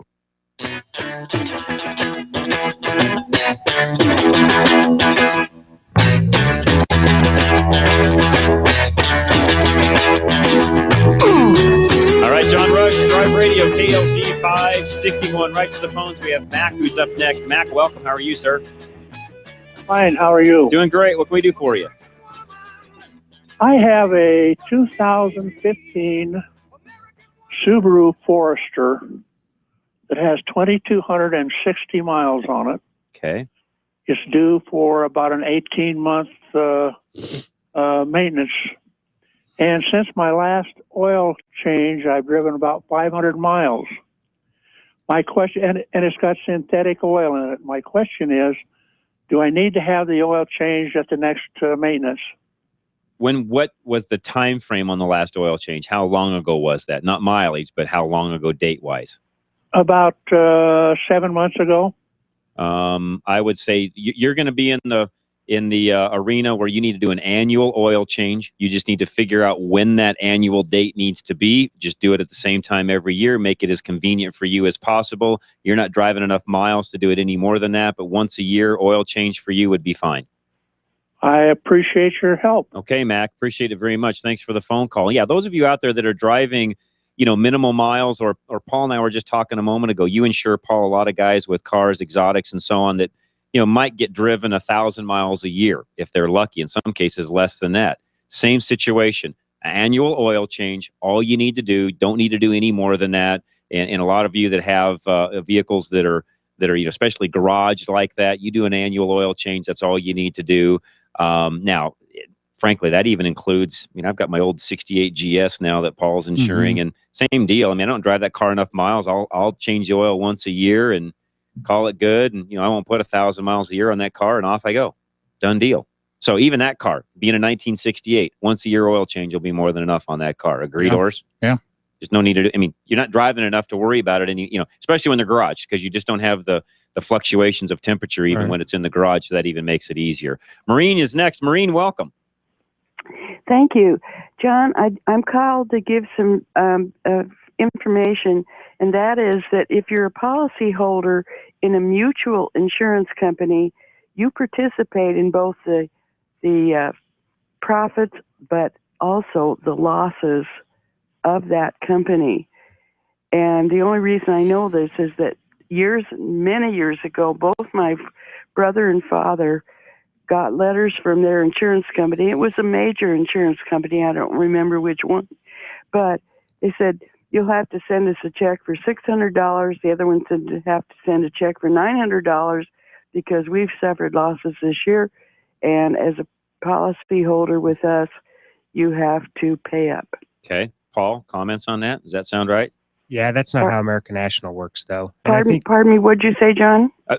Paul, my insurance agent, is here. He's going to comment on that with our company that we recommend. So, Paul, go ahead and answer that. Yeah, American National doesn't do it that way. And the other thing that we do, when you go 3 years without making a claim, every year after the third year, we give you 25% of all your money back on home and auto premiums that you've paid us. So it's a little different than what she's talking about. So Maureen, what kind of insurance company are you talking about that does it that way? Mutual. Mutual insurance? Mutual, okay. Like Liberty Mutual. Got it. Or got it. Any and not all of them have mutual in their name. You have to call and actually find out. Got it. So American National is not a mutual insurance company. I'm but not finding fault with your person there at all. No, you're just saying check. I'm giving the listeners got it. General information, and Got it can be really drastic. Yeah, no, you're right about that. It could be that. And I kind of knew that. It's been a long time since I had any type of a mutual type insurance policy. But to your point, Maureen, it's not always stated. You need to check that. So Paul, where is that listed? If somebody were to go out and actually find, if they have an insurance company, they want to find out if it's a mutual type company, where do they find that information out at? I just go out there and Google it. Okay. You find it that way? That's what I would do. Okay. Is there anything on any of the, Maureen, do you know this? Is there anything on the insurance company's websites that would list them as mutual or not? Do you know? I really don't know. I have called my insurance companies, and I've moved both my homeowners and my car insurance to other companies once I found this out. Got it. And they will tell you if you dig and dig. They don't want anybody to know this. Got it. No, that's good advice, Maureen. Thank you so much for that. Perfect. Appreciate the phone call very much. Actually, I'd forgotten about that, guys. I don't know if I've ever experienced that, but I've heard that story before. So the way you do it, Paul, is what? Why is it different for you versus a mutual company? It's just you pay your premiums, and if we have losses, that doesn't impact you at all, and if we have profits, it doesn't impact you at all. It's all done behind the scenes. Because you're not a mutual company, so you're not sharing or expensing back out to your customers the profits and losses. Correct. There's no dividends or anything like that. Got it. So it just is. I buy insurance from you. It is what it is. If you have a loss that year, then I guess you should have figured it differently. Correct. I mean, I'm just being honest. I don't know how else to say that, right? Okay, so let's talk about that for a minute. How healthy is American National? Let's say, for example, there is a tornado rips through a big part of the country. A lot of things are damaged, homes, cars, and so on. And you guys take a really big hit. What happens to us in Colorado? Well, we've been around since 1905, and so every insurance company has reinsurance. So we go to Lloyd's of London every year, and we have, a deductible. Like a homeowner has a deductible for $1,000. We may have a deductible for, call it $1 million, and that's our cat loss. So if there's a cat loss, a tornado rips through Boulder, and we've got $10 million in claims, AMPAC's going to pay out, $1 million. Lloyd's of London comes in and picks up the rest. Got it. And so that's so you're actually insuring your insurance. Correct. Okay. I didn't know they did that. Yeah. I just learned something. I had no idea. Stick around a while, you'll learn some more. every week I'm on this show. I've been hosting this thing for 20-some years now, and every week I come on air and learn something new. I didn't realize insurance companies, it makes sense. So you insure your company even against those catastrophic losses on your side of the fence. Correct. It's just for the cat losses. Got it. Makes total sense. Okay, so I hope everybody out there is listening. If you need more information from Paul, call him 303-619-9891. And I hope you could hear from what Maureen was just saying a moment ago. You really don't want to be with the other type of insurances. And I guess you could be if you think they're going to have some great years, they're going to pay you back, then go for it. But I'm not in the business of taking that risk. I want Paul and American National to take the risk and Lloyd's of London to take the risk. I don't want to take that risk. I want to know what I'm going to pay and be done with it. Oh, and it's nice because then if you're not making claims and everybody else around you is, you're going to start getting money back every year. Yeah, so we've got a couple minutes left before we go to break. Talk about that for just a minute. So you do something different than what a lot of other insurance companies do. Dive into that just for a second. So it's called cashback. So when you have your home and auto with us and you've gone 3 years without making a claim, that third year you'll get a check for 25% of your first year premiums. The fourth year, you'll get a check for 25% of your second year premiums. And let's say you have something happen and you file a claim, then you have to go 3 years from your anniversary date and you're right back in the program again. So what it does is it just eliminates people from making the frivolous claims. Yeah, the small claims. Like I had a guy a couple months ago that backed into a car at Walmart, paid $1,200 out of pocket because he gets a $900 check every year and he didn't want anything on his record. He wants to get that $900 check back. So he figures within a year or so, he's going to pay that $1,200 back. Big deal. Off he goes. Yep. Okay, makes total sense. So in the third, so if somebody's bought insurance with you this year, 2016, in the year 2019 or 2020, they get a check back? 2019, they'd get a check back for 2016's premiums. Okay, so 2019. So in 3 years, they get a check back for 25% of this year's premiums if they have no claims for those 3 years. Correct, and it's no claims on home and auto, and you have to have both to get it. Okay, so both insured with you. Home and auto, same. By the way, it's on the same policy typically, right? Well, it's separate, but it's under the same. Yeah, it's under all of us, right? Under AMPAC. Well, and I guess the way I'm saying is, don't you pay the same? I mean, you pay one bill and it covers it all, correct? Yeah. Yeah. So you're writing a check and it's covering house and home. It's not the same policy. I didn't say that correctly, but just get the same bill, the same statement. You pay that, and off you go. Correct. Now, the other thing about that, we were talking a moment ago about having home inspections, things along those lines. Give the example of that again too, because you don't do a home inspection on every single home out there. Talk about that for just a second. It depends on the size of the home and the coverage. If it's over 4,000 square feet and over $1 million, we'll do it. Or if it's a smaller home that's got a lot of customization and it's over $750,000 in dwelling coverage, we'll do it. But if it's a 1,500 square foot, $250,000 home, it's just going to go off our... You're just writing a policy and away you go. Yeah, we'll plug it into our ITV, which is insurance to value, put the square footage, type of house, year it's built, the zip code, and it generates a number of what rebuild costs would be. But even if it's an older home, somebody's gone in, done a bunch of customization, no offense, but around here, 750 is... Well, there's some towns where we're approaching that for almost... In Boulder, that's the average anymore. 800 or 850 or... No, actually, it's over $1 million in Boulder now, I want to say, is the average. So if it gets up to that level, then that's when you're coming out and doing the inspection. Yeah, and they'll go out there, and it's about a 3 to 4 hour... Mm-hmm. I've done it. It was worth it. Time frame, and it's about 24 pages. Yeah, no, it was worth it. It took some time on my end, but I tell you what, when it was all said and done, it was a little bit more comforting to know that, listen, if something ever happened, tornado rips through, or in our world, that's probably about the only thing I have to worry about. I live up high enough where floods, that kind of stuff's not a big issue. But tornado coming through, something along those lines, house gets leveled, or fire would be the other thing. You're covered at the end of the day. That's actually a real comfort. So I appreciate it. All right, so let's talk. We got a minute left. Custom cars. You will insure and do it a little differently when it comes to custom cars that maybe even other insurance companies won't even touch. Correct? Correct. So with us, there's no age limit. So most companies, it's got to be 25 years and older. With us, it could be a 2005 Ford F-150 that you've got custom paint, you've got custom wheels, maybe you've done a different, something different with the engine. And we do agreed value. So if it's insured for $30,000, it's insured for $30,000. Something happens, that's what we pay out. We don't underwrite it at the time of loss and determine that it's less value than what you've been paying premiums on. Got it. And there's no driving restrictions, so you can drive it anywhere you want, whenever you want. It's not limited to just to and from car shows. Got it. All right. John, you're next. Our last question. Go ahead. Yeah, I got a question to the insurance guy. You have that claim in there. You say if you don't have any claims in 3 years, you get part of your money back. Correct. That include cat claims or not?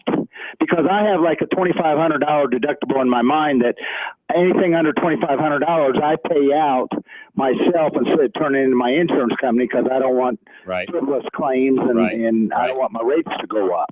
But on a cat claim, like a hailstorm or something like that, how's that affected?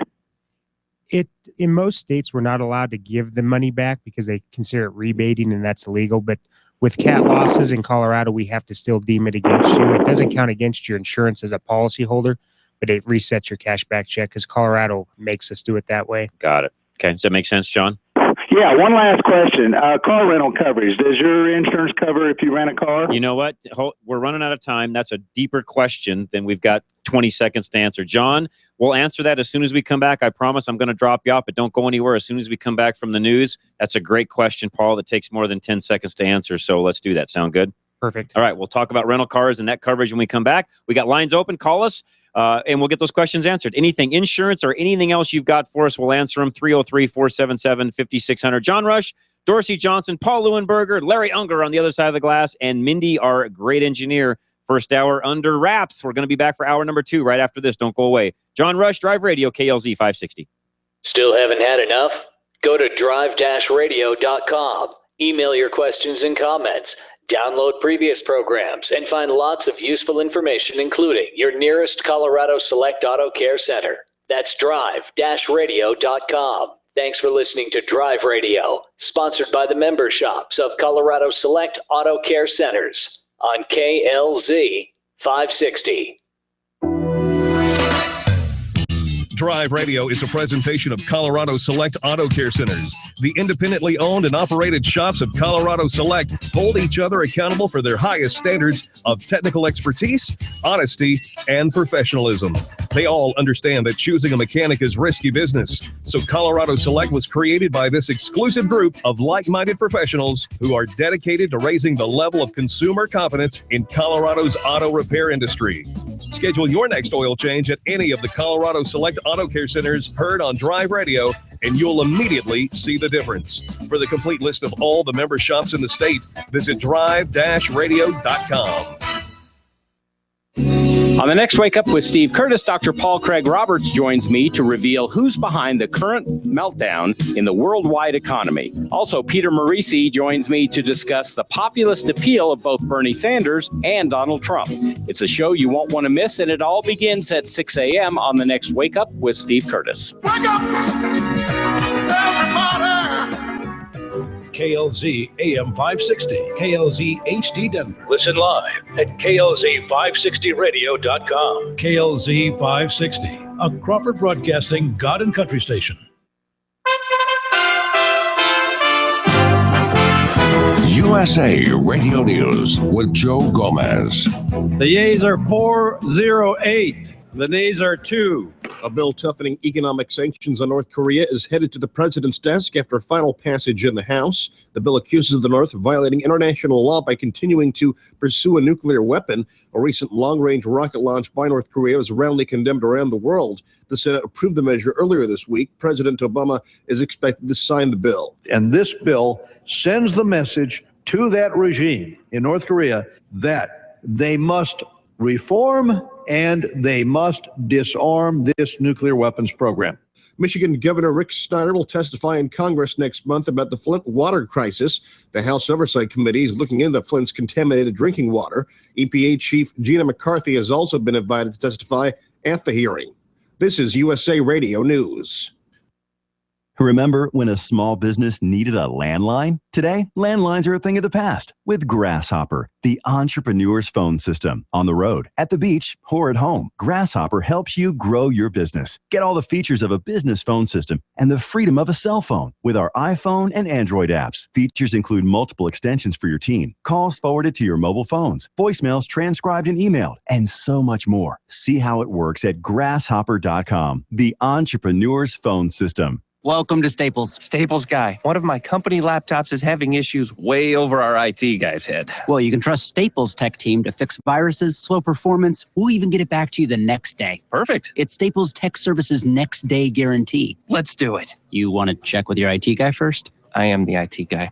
I see. Make up and running happen. Staples. Make more happen. PCs received by noon, ready next day by 5. Exclude service requiring replacement parts, off-premise services, and unbootable computers. Visit staples.com/tech services for details. KLZ Denver. John Rush during the afternoon rush, weekdays from 3 to 6 on KLZ 560. Being an expert on general automotive knowledge, what would the correct ignition timing be on a 1955 Bel Air Chevrolet with a 327 cubic inch engine and a 4-barrel carburetor? It is a trick question. Watch this. Because Chevy didn't make a 327 in 55. The 327 didn't come out till 62. And it wasn't offered in the Bel Air with a 4-barrel carb till 64. However, in 1964, the correct ignition timing will be 4 degrees before top dead center. Get ready for another hour of Drive Radio, brought to you by Colorado Select Auto Care Centers. Got a question for the experts? Then give them a call, 303-477-5600. Now it's time to pop the hood and get our hands dirty. Drive Radio on KLZ 560 The Source.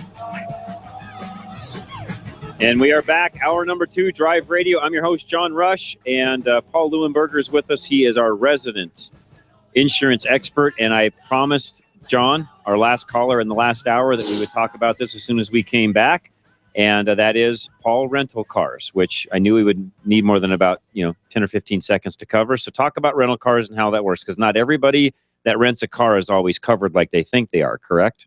Well, as long as you have a car on your insurance policy that has comp and collision, if you've got a 1994 Honda with liability only and you go and rent a car, your coverage is going to extend. But if you've got liability only, then you're going to have to purchase all the bells and whistles with the rental car company. But if you've got comp and collision, you're going to be fine. But the one thing that's not covered is loss of use. So if you get in an accident and that car's in the shop for 2 weeks and they're losing out on profits from that car being in the shop and not being on the road, they can come back to you for loss of use. But with AMPAC, as long as you're a policy holder and you've got that policy number, if you rent from Enterprise, we've got an agreement with them that they won't come back to you for that loss of use. So basically, you rent a car, you don't pay any of the extras, you get in an accident, they're going to put you in another car and move on and be done with it. Okay, so that's if you're with you and you rent from Enterprise, there's no loss of use on the rental car at all. Correct.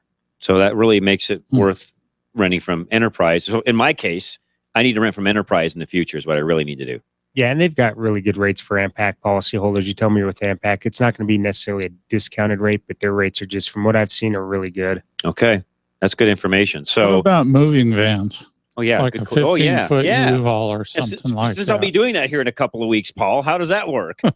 No, we won't cover that. You want to pay the extra. Okay. I always tell people the one thing to keep in mind too is, if you're going and renting an exotic car, something you're not used to driving, you go to Vegas and you rent a convertible for 2 days, get the extra stuff because you're just not used to having that kind of horsepower and you get in an accident. Okay, good advice. Good advice. Okay, so really, I guess the other thing to do is read the fine print in your own policy. So if you're not with Paul, you're not with AMPAC, make sure you're reading the fine print to see exactly what it does cover. Because I also know this, Paul, there are some policies out there that get really stingy when it comes to the rental car side of the fence. Am I right in saying that? Absolutely. Okay, so check your coverage and make sure that you really are covered. Here's another thing for you. If you're worried about that side of it and you want to talk to Paul and get him to quote you, call him. He'll quote you, 303-619-9891. There's a lot of you out there listening. In fact, all of you listening have to have insurance. Give Paul a chance. I guarantee you he'll give you a fair rate, and if anything, most likely will save you money. And they do that for various reasons, but 303-619-9891 is the phone number. Let's go to Brad, who's up next. Brad, welcome to Drive Radio. Hey, John. I called a couple weeks ago when my daughter was looking at a used Nissan Rogue at one of the dealers. Yes, sir. Remember that? Yes, I do. Okay. So anyway, what we ended up doing is we test drove. They had an 11. Okay. A 2011 with, I think it had 70,000 on it or something like that.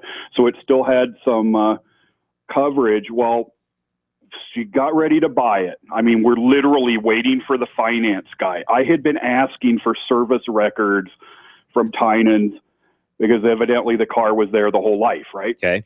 And right before we go in with the finance guy, they cough up the records.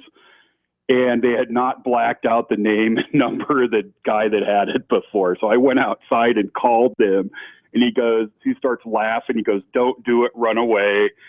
And I go, why? He says, because it's on the side of the road all the time. They had bought it for their daughter for college at CSU. And the tranny was bad. And so he said, run away. I go, well, they told me you bought a new one. He says, yeah, I got a 15. They're fine. So we walked out and they were not happy. I mean, I said, sorry. And then the sales guy got in trouble for giving us that paperwork, and they come running out to the parking lot, said, what about a lease? And I go, I never thought about that. So she ended up leasing one for 3 years, 12,000 miles a year, and actually not a bad payment, put a couple thousand down, and that way she doesn't have to worry about it. So she her first decent car. Got it. So she did that for 3 years, I'm assuming. So basically rented a car for 3 years. Right. On a 15. On a 2015. With all the bells and whistles and everything else. So I figured that was, a pretty good deal, I hope. And that way there's residuals she can buy out at the end if she... Yeah, or if she decides she wants to just walk away and do something else, she can do that too. Yeah. Okay, well, that's a good story. So I wanted Brad, to thank you for I appreciate the help, that. You're very welcome. Thank you. One other question. Selling her old Jet on Craigslist. Mm-hmm. She had an emission done within the last 3 or 4 months on it. So I would assume if we provide that and then as is bill of sale, we're good. Depends on your buyer. If a buyer's smart, they're going to require a current emissions. Yeah, usually it needs one much more current than that with the bill of sale. Now on a personal sale, that comes down to the buyer and how sharp are they and what are they going to require of you. There is nothing in the state law that says you have to provide them an emissions test when you sell the vehicle. Yeah. It's smart though, because if it fails, you're responsible for the failure. Yeah, if I were selling it, if I were you, get a current one on it just to show that everything is good to go. It just saves you a lot of grief on down the road. Yeah. Okay, cool. Okay. All right. Well, thanks, guys. You betcha, Brent. Helpful as Thanks, usual. Brad. You bet. Appreciate it very much. Thanks so much for the phone call. Let's go to Kent, who is next in Morgan County. Kent, welcome. Hi. So I've got some questions on. I purchased an 05 Chevy Duramax 3/4 ton pickup yesterday. Okay. And paid cash for it, and got what I think is a really good deal. 120,000 miles. I was able to purchase an aftermarket warranty that pretty much covers this thing bumper to bumper for another 100,000 miles. So I need to find a dedicated mechanic in my area, maybe somebody in your network that can help us with that and make sure that all the service records are kept up and everything. That way we don't void that warranty out. Does your aftermarket warranty allow you to go to any repair mechanic or repair shop of your choice? As long as they're ASE certified. Okay. Okay. So you can go. Good. So you can basically go anywhere you want to go as far as that. To Dorsey's point, that's great. Your closest, and I'm not sure how much diesel work they're doing at this point. Probably one of your closest is going to be either. Let me think about this. Probably Keeters in Boulder, or. I don't know if a Community Auto up in Fort Collins is doing anything on the diesel side of the fence quite yet or not. You could call both of them. Keeters for sure will handle all of that and know your vehicle very well. So they definitely could do it in Boulder. That's about the closest we've got, unless you want to drive along the backside and head over to Parker and hit up Dennis at Extreme. Where is he at? Morgan County. Nobody in like the Greeley or Brighton area. Nobody out that way. Or Fort Morgan. No, Longmont. I wish we have Demir's in Longmont. They could probably do some stuff for you also. He does some diesel work too. That's right. So they could do it. Unfortunately, we have really struggled with finding a good shop in your area. Yeah, that's a bummer. But I mean, Longmont's not out of the question. I mean, Demir's would be more than willing to take care of you. Yep. No, Demir's is close. If they're closest to you, they could do it. Them or Keeters, either one would help you out. Okay, and that's DEM? ERS, Demir's. It's Demir's Automotive. They're on North Main. Yeah. On North Main in Longmont. In Longmont. And again, they're right on our website. Go to drive-radio.com and you can find them listed right there. Okay, great. All right. One other quick question. Sure, you're fine. If I go bigger rims and tires on that, is there a way to adjust the instrumentation to where it reflects a larger diameter wheel on it, to where your speed will read accurate and all that? There's a couple ways you can do that. You can either You can either program that with a factory scan tool, or if you wanted to do some things aftermarket wise, you could even do some programming with the engine and the transmission and so on. You can do a power programmer, Super Chips, for example. Their flash packs have the ability to also do that. So if I put a chip in it, I should be able to adjust all that. What I was just mentioning was really there's no chips anymore. They're all called a downloader. It's basically a device you plug in under the dash to the ALDL connector and you download it how you want. You can adjust all of that when you do that. Okay, so there is a way to do that. Correct. Everything, because the truck would look nicer with a little bit bigger meat on it. Yeah, and the reality on that, and I've done this numerous times. In fact, I just changed my Dodge this last week and went with about a 1 inch taller tire. If it's 1 inch, frankly, I'm not going to go in and adjust anything because it's so minuscule. Yeah, it's not a big issue. My mileage won't be as good as it probably would be otherwise, but I'll just have to make a mental note and remember that. It'll be off a tad. Get a bigger rim and a lower profile tire, and you just don't change anything. Correct. Really. But point is, if you're within an inch, as far as your overall size, I wouldn't buy a programmer just for that. If you want the programmer to do adjustments on horsepower and tuning to the transmission and all of those sorts of things, great. But if you're only going up an inch, buying a programmer to change the tire size ratio isn't worth it. Well, it's something I've considered anyway, because I know that you can do programs that'll get you for a long trip. It'll get you some better fuel economy as well. Very true. Very true. It can get you worse too. Yeah, depending upon how you program it, it can go down. Depends on how you drive. Dorsey's right. Well, yeah, and you see a lot of people that ruin their diesels because they'll chip them or program them or whatever, and just. I will tell you this: the good thing about it is the 05 is a good year to do some of the things that you're talking about doing. There's no emissions devices on there that you're going to really bother a whole lot by doing that. You bought a good year. It's a good solid unit. You could do a programmer on that. And I don't know if you're going to pick up much when it comes to fuel economy, but you definitely can do some things when it comes to, programming for the transmission, programming for the tire size, giving a little boost of horsepower, things like that. You definitely can do. Awesome. Well, thank you. And it's Demers, DEMERS? Yeah. Yep. You got it. Okay. We'll check them out. All right, Kent. Thank you very much. I appreciate it. Let's do this. We'll take a quick break. We'll come right back. Drive Radio coming right back at you. Don't go anywhere. It's John Rush and Paul Leuenberger from American National Insurance and Dorsey Johnson from Arvada West. We'll be right back. Napa know-how! When the temperature starts to drop, it helps to have a legend under the hood.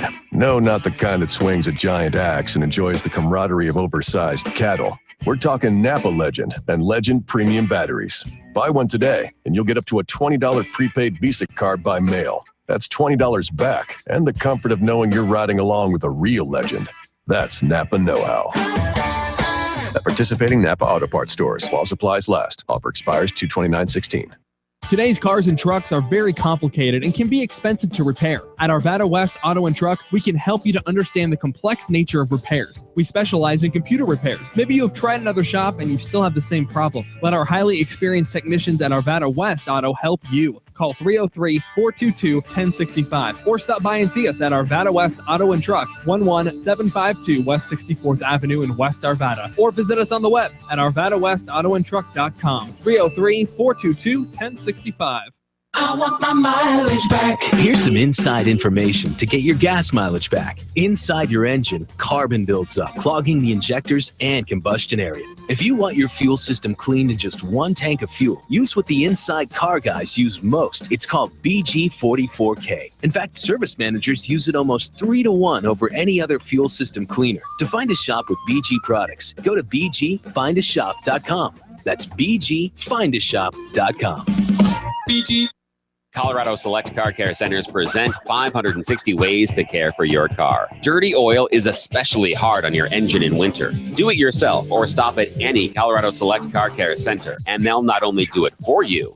20 seconds. Quick safety inspection. Colorado Select is a hand-picked group of shop owners or ASE certified master technicians driven to provide exceptional customer service with, at a minimum, a 3-year, 36,000-mile warranty on every repair. Find a Colorado Select Car Care Center near you at coloradoselect.org.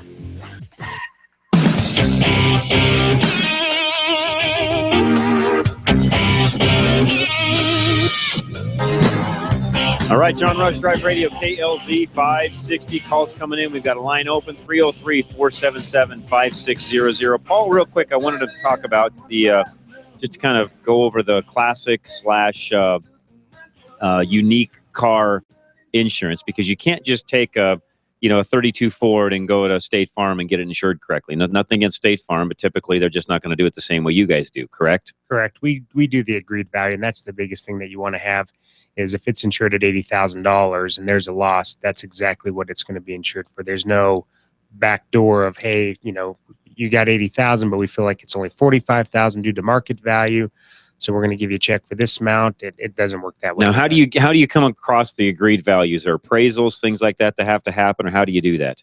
Anything up to 25,000, you can self-appraise. Anything 25,000 and over, we have to get it appraised. And I've got a couple guys that do appraisals for us. And I know one of those guys, Bill Rush, my uncle. and I pay for it, and it's nice. A lot of guys don't want to do the appraisal, but it's nice to know, hey, this is what my car is actually worth. Right. That's exactly right. No, okay, so once you're done with that, you've got insurance and you're good to go. Which, by the way, my dad was telling me the story the other day about somebody he knew. They stole or my uncle was. They stole the truck, the trailer, the whole 9 yards, and away you go. So it happens. Don't think for 1 second just because everything's parked out in front of your house in a truck and trailer and it's all locked up and nice. They did that to a nice NASCAR guy last year. He was in the motel and they took everything. Yep, it happens, guys. So make sure you're fully insured. Mickey, you're next. What's going on today, sir? Hi, guys. How we doing? Pretty good. Happy Valentine's Day. Oh, thank you, Mickey. Anywho, I got the Consumer Information Metropolitan Denver Northern Front Range Vehicle Emissions Guide when I was at the Air Care last month. Uh-huh. And on the back, it says, under change of ownership, or when does my vehicle need an inspection? Okay. Change of ownership. An emissions inspection is required when a vehicle is sold or its ownership changes. Correct. Right. Next line, it says, it's in bold, the seller is responsible for providing the inspection. Correct. A vehicle dealer may offer customers an inspection coupon. The dealer/seller is responsible for repairing or repurchasing the vehicle if it fails the inspection and the consumer returns it within 3 business days of purchase. The exception being, if a newer vehicle is sold and there's at least 1 year remaining on the original 7-year exemption, the vehicle does not require an inspection when it's sold. Correct. That's right. That's right. From previous experience of my own, not real recent, but I sold a car. They let the emissions expire because they got a 3-month temp tag. The girl's boyfriend decided to play Ricky Racer and mess with the carburetor. Couldn't make it run anymore. Got it fixed and then sued me because I'd represented it. I'd given them the sticker, but there was no way to trace it back then. Okay. So it was an $800 car. I got sued for $800. Guess what? I paid. Her daddy was a lawyer. Yep. No, you're right. You really, like I said a moment ago to our last caller, you really got to be careful when you go to sell, because if the buyer is sharp enough and they know it's supposed to have an emissions and all those different things, and it doesn't pass emissions, if the buyer is sharp enough, and not all are, and some live out of the area. The reason why I say some of the things I say is, let's say, for example, I think the last caller was Brad. If Brad takes that car and sells it to somebody in Colorado Springs, for example, none of what we just mentioned makes any difference because it's outside of the area and nobody will ever care. Now, if it gets sold inside of the area, yeah, for sure, that Jetta needs to pass emissions, or somebody could come back on them and say, make it pass, or give me my money back. Yep. Now, here's where the buyer needs to really beware. Sometimes not that this is the case for Brad. So Brad, I'm not picking on you by any means, but here's what can happen, Mickey. You know what? You may not find Brad 3 days later after you buy that car. Especially if you bought it off Craigslist. Exactly. You may never see Brad again. Brad may be south of the border, or who knows where, or north of the border. You may never know where he's at. So again, buyer beware. That's why I always recommend, even as a seller, get that emissions done, have it ready to go, hand it over. If you're the buyer, make sure that it's there, make sure it's current, make sure everything is good to go. And if not, you better get that thing down to the emissions place within the next 24 hours to make sure it passes. Yeah. and make a photocopy of the past emissions and have the That's right. buyer acknowledge that it was provided. Good point. Good point. That's a great, yeah. Typically what I do when I sell one of those is make copies of all that stuff and just kind of stick it in a little file, and that way you've got it. Yep. Good stuff. That's great advice, Mickey. Okay. Thanks, guys. You're very welcome. Appreciate that very much. So yeah, the change of ownership deal is a big deal. Now, real quick, Dennis, hang tight. We'll get to you in just one second. Real quick, Paul, this probably comes up a lot too. You've got insurance already and you go buy a car. What happens? Is that car insured? So you go buy a car on Craigslist. Are you insured the minute you hop in the car and buy it, or how does that work? Every insurance company is a little bit different, but we'll give you coverage for 30 days. As long as you've got full coverage on the car, on the policy, we'll give you coverage for 30 days. But, if you go on Craigslist and buy a used car and you go to the dealership, you're going to have to prove that car, you go to the DMV, you're going to have to prove that car is insured to get your plates. So on used cars, you got to get it insured pretty quick. But on new cars, when you get the temporary plate, most people add it within 3 or 4 days after the fact. Okay, got it. So in your case, the way you guys handle it, if I went out and bought a car tomorrow, I'm covered for 30 days. Typically, I'm going to call you and say, "Hey, Paul, I bought a car. Here's the VIN number. Add it to the policy. You send me a card that says it's insured, and off we go." But if I got lazy and wanted to wait 4 or 5 days, I could. It would still be insured. Correct. Okay, good advice. Dennis, you're next. What's going on, sir? Hey, good morning. Thanks, John. Thanks, Horsey. The guy up in Fort Morgan just reminded me of the pain of the dead zone of mechanics in that area. Yeah. That's the reason I left Brighton. I wanted to say, Dorsey, thank you. I moved over here with the intention of one of the shops, and I go there and do business, and have traded for about 4 months now with you. You do a great job, man. Thank you for the business, and don't go anywhere. Thanks. We appreciate Dennis, that. We really You're a customer of Paul's too, I think. Appreciate that very much. So yeah, appreciate that. Yeah, that's great. Dennis, thank you so much for that. That's great. Yeah, appreciate that. Thanks so much for the phone call and for the kudos. And Dorsey, you do a great job. Thank you for what you do. I try. You do, and that spreads across all the folks that are involved with Drive Radio, whether they're a repair shop, whether they're a vet clinic, like I just mentioned a little bit ago about Lone Tree Vet. Anybody that's listed on our site, doesn't matter who it is, we have vetted them out.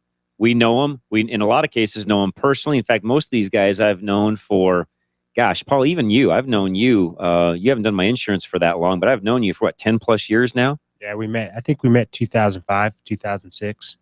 There you go, 10 years. So, all these guys that we're talking about, I have known for a very long time, including, I'll give you a little testimonial real quick before our next time out here, is a Lone Tree Vet Clinic. I talked about them during the first hour, had my dog down there. They did an ACL for her and really treat her just like family. And their motto is, we believe that all pets deserve to have a good life. Now, you read that motto and you just kind of think, it's a motto. Well, I'll tell you what, it's what they live by at Lone Tree Veterinary Medical Center. When I took Daisy in, or I should say my wife took her in, we did the first consultation and said, here's what's going to have to happen. They did some x-rays, which, by the way, everything they do, I didn't mention this in the first hour, everything they do is in-house. From the blood work to the x-rays to everything they need to do, the surgery itself, everything they did took place there. And I'll tell you what, once we picked Daisy up, Dr. Moyle said, okay, here's what you're going to have to expect. Here's what's going to happen this first night. Here's what she's going to want to do. Everything was to the book, exactly what Dr. Moyle said. And you know what? The first night was a little bit rough, and you could just tell she'd had surgery. She's disoriented, and dogs are different than humans. They can't talk to us. They can't tell us exactly what they need. Lick on the stitches, so you gotta get a radar dish on them or a T-shirt or something. In this particular case, and this doesn't happen, I guess, with all ACLs. I was talking to Nancy the other day. They don't do this with all, or not every clinic does this with ACLs. They actually, Dorsey, wrap the ACL in a big, huge, almost like a cast-type bandage. So they can't get to it. They can't really get to it, and a lot of dogs just won't mess with it because of the way it's all fitted on there. It feels pretty, I shouldn't say normal to them, but it just kind of feels like they end up feeling so much better, they want to leave it because they can now get around and walk where they couldn't do it prior to the surgery. And in her case, I'll be honest with you, she never messed with her bandages one time. That's good. The whole thing just went, couldn't have asked for any better service. That's all I'm going to say. Complete pet care services every day, one location. It's all under one roof. It's Lone Tree Vet. You can find them again at their website. It's lonetreevet.com. And I tell you what, it's just a great facility.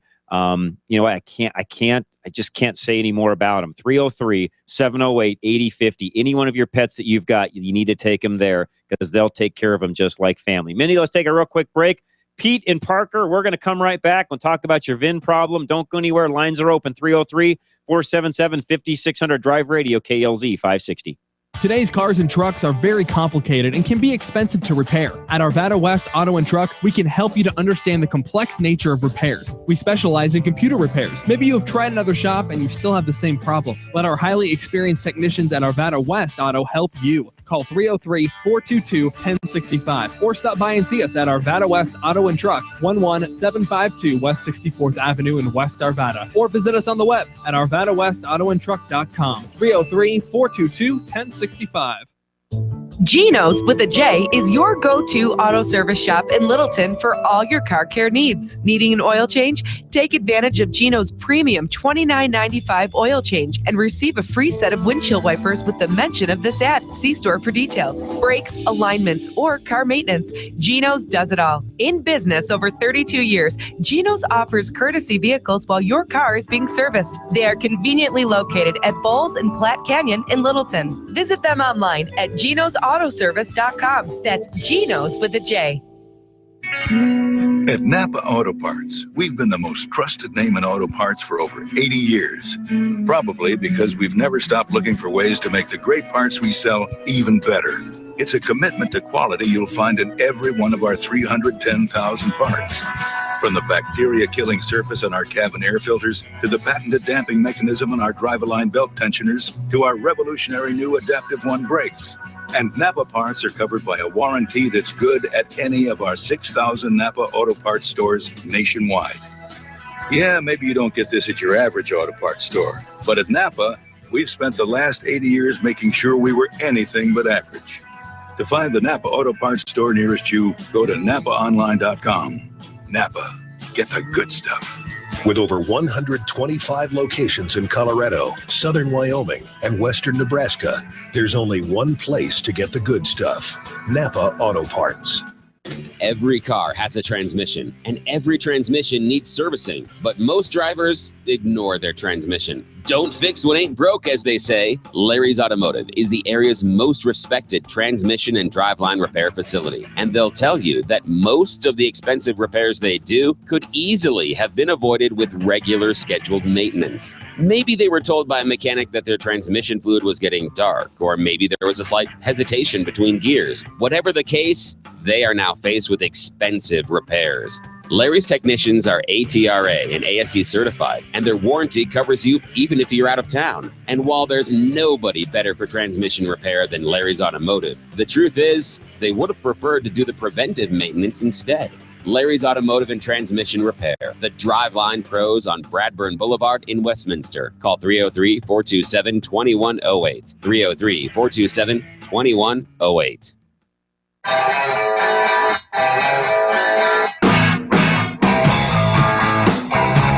All right, John Rush, Drive Radio, KLZ 560. Let's go right to the phones. We have one line open, by the way, 303-477-5600. Pete, you're next. What's happening, sir?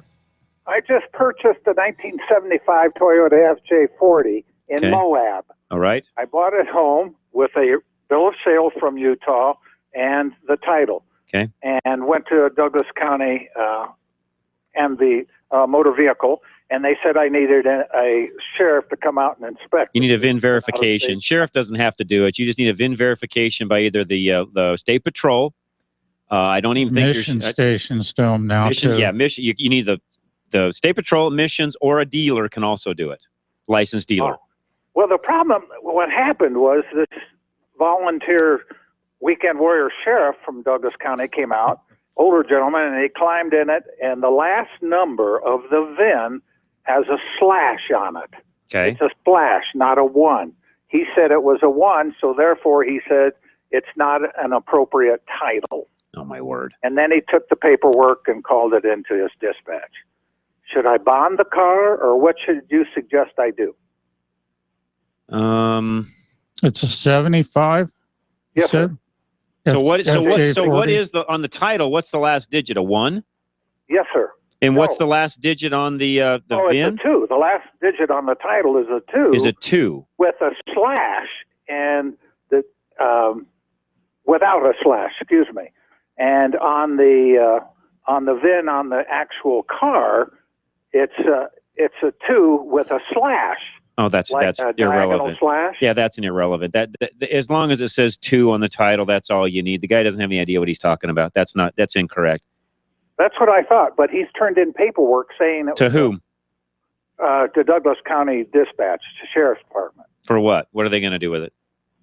I don't know. I'm probably record that when I go to get my title, go back with my title. I doubt it. What I would do next is either get the State Patrol to come out and look at it, or take it by a licensed dealer and have them do a VIN verification, or the emissions test center, even have them do it. Yeah, it doesn't need admissions. It's too old. No, but you can still take it by there and get a VIN verification done. Oh, you can? Yes. Thank you. And being a state agent, well, not really a state agency, but being a state contractor, I would probably do that. Run it by there, have them do a VIN verification. If they come back with a good verification, just go down to the county and explain everything, and away you go. I don't think you'd have any issues. Good. If you have any issues, I've got a great attorney you could call that would help you with that in a heartbeat. Do you? Yes, Are we you do. are you going to restore that? It has 28,000 original miles. Oh, right on. Oh, really? And Right no on. rust. Right on. That's valuable. The typical Toyota rust on the rear end. Yeah, it's not there. There is none. Awesome. It was bought new. This lady had it. It's a barn find. Right this on. Lady had it. She bought it new and did tours with it. Okay. And over in Moab, and then fell and broke her back. So she parked it in her barn, and I found about it and bought it. Very inexpensive. Good for you. Yeah, that's a good find. What'd you have to? If I can ask, what'd you have to pay for it? $3,500. Good job. That's pretty good. You know that's worth well more You than can that. still get a lot of parts for those if Yes, you you know can. where to look them up. Yes, you can. Yeah, there's a fellow over in Salida that does. That's right. FJ40. That's right. He's got all the stuff here locally. Yeah. There's Old also Merle. a website, Toyotas Are Us, that has a bunch of stuff. Can I ask an insurance question? Of course. Kind of not related to cars. Sure. I've got a wood-burning stove in my house. What they call is technically called a solid fuel because it has a catalytic converter in it. Got it. It's been in my house for 30 years. I clean it twice a year. The insurance company just sent me a notification when they came out to do an assessment on my property yearly. They said you have a wood-burning stove. Will they raise my premium on that? It depends on who you're with, but most likely yes. Or they could even potentially drop you because they consider that high risk. I mean, we don't look at it that way, but I know there's about a handful of companies, and I could probably guess who you have. But American Family? Yep, I won't. Yep, you said it. Yeah, That's what the agent was telling me, that if I don't send in pictures next week, the underwriters will drop me. I think you better call Paul. yeah, we don't, and we can insure your other car as well. I mean, we don't look at them that way, but yeah, American Family is notorious for that. Paul, give me your number again. 303 Got it. 619 619 9891. You're wonderful, guys. You bet, Pete. Thanks so much for the Thanks for phone your call. information. You're very I welcome. appreciate Appreciate it. And if you need help, Pete, on that VIN side of the fence and something doesn't come up with that correctly, yeah, I think Kevin Flesh would be happy to help you out on that deal. We're going to get Kevin on air here in the next couple of weeks, so stay tuned on that. Wally, you're next. What's going on, sir? Let me get you off my speaker. Not a problem. How are you? We're doing great. How are you? Well, I've got a question for Paul. Do you Okay. remember that truck I told you about that I bought? Yes. Well, unfortunately, it was totaled in an accident a couple weeks ago. You got to be kidding me. No, and I started my fight with the insurance because I paid $12,000 for the truck because of the history on it, how clean it was. Right. And right now, the insurance is offering me $7,500. I took them. Let's back up for a second. Whose fault was the accident? Yours or somebody It was else's? mine. Unfortunately, it was mine. Okay, your fault. Okay. So I talked to an appraiser, and based on what the appraiser told me that he does, I did a lot of research last weekend, and I went nationwide, and I off of 9 different websites, and I pulled every truck comparable to mine from a 92 to a 96. And the insurance really torqued me off this week because they said, oh, well, you only have 194 in here, and it's an Iowa, and we won't consider it. We won't consider any of the others because they're not 94s. But every comparable that they gave me for my truck was a 95, not a 94. 2 of them had 250,000 miles on them, and all of them were XL work trucks bought in rural places in Colorado. And my question to Paul is, if I buy another vehicle like this, mine was a 94 F-150, 96,000 miles on it. It was immaculate. It was literally a grandpa truck bought new by a guy at 72 years old. Is that a truck that you will insure for a stated value? Is it a work truck or a daily driver? It would just be a daily driver. And it wouldn't even be that. It was mostly just for me to have for my Home Depot runs and when I go hunting, and because I have a work truck that I drive to work. Right. So yeah, if you've got another truck that you drive to work and then that one's in, you find one that's immaculate condition, we can put an agreed value on that, because I've got guys that will use their trucks 2-3 times a year and that's it. And they feel like, hey, it's worth about $12,000. There's not a whole lot of miles on it. What they'll do is every 3 years, they'll monitor the miles to make sure you're not abusing the program, but we can do an agreed value on that. okay. Because now how is your pricing in comparison to like JC Taylor? Because I also have a 63 Falcon, but the one problem with JC Taylor, my wife loves to drive my Falcon, and they only want you driving it to shows or going to get it serviced or to go wash it for a show or something like that. We're about half the price, and you can drive it to work. You could go today to Estes Park, drive it through the mountains. It's covered no matter what. Paul has my stuff, Wally, and I'll take my old GS out. I drove it quite a bit this last summer, and I don't want to put a ton of miles on it anyways, but honestly, I didn't even think about where I was driving and when. I just hopped in it and drove, and away I went. Piece of cake. Now, when you say you're half the price of JC Taylor, I only spend about $170 a year. You'd have to look at the coverages too, and what the value is. Because JC Taylor's, when I run across those policies, a lot of times they're at the state minimum. So they're usually at $2,550. And the argument's made is, well, I don't drive my car very much, so I don't need very good coverage. And that's actually the opposite. Even though you're not driving the Falcon very often, if you look at it, you're probably at $2,550. Which isn't enough medical coverage. I think that I'm carrying more than that because I carry $250, $500, $100 on my regular policy. So okay. Best thing to do on that, Wally, is call Paul, sit down. We'll go over all of that, including your homeowners, because I went with him and saved a boatload of money and have better coverage. My guess is you're probably with Farmers on everything else if you got JC Taylor. I'm with Travelers. We actually just bought a home, and I'm with Travelers on the home and the 2 regular autos. And but I've got JC Taylor on just the Falcon. Got it. Yeah, get with Paul, and I guarantee you guys can figure it out and save money. Okay.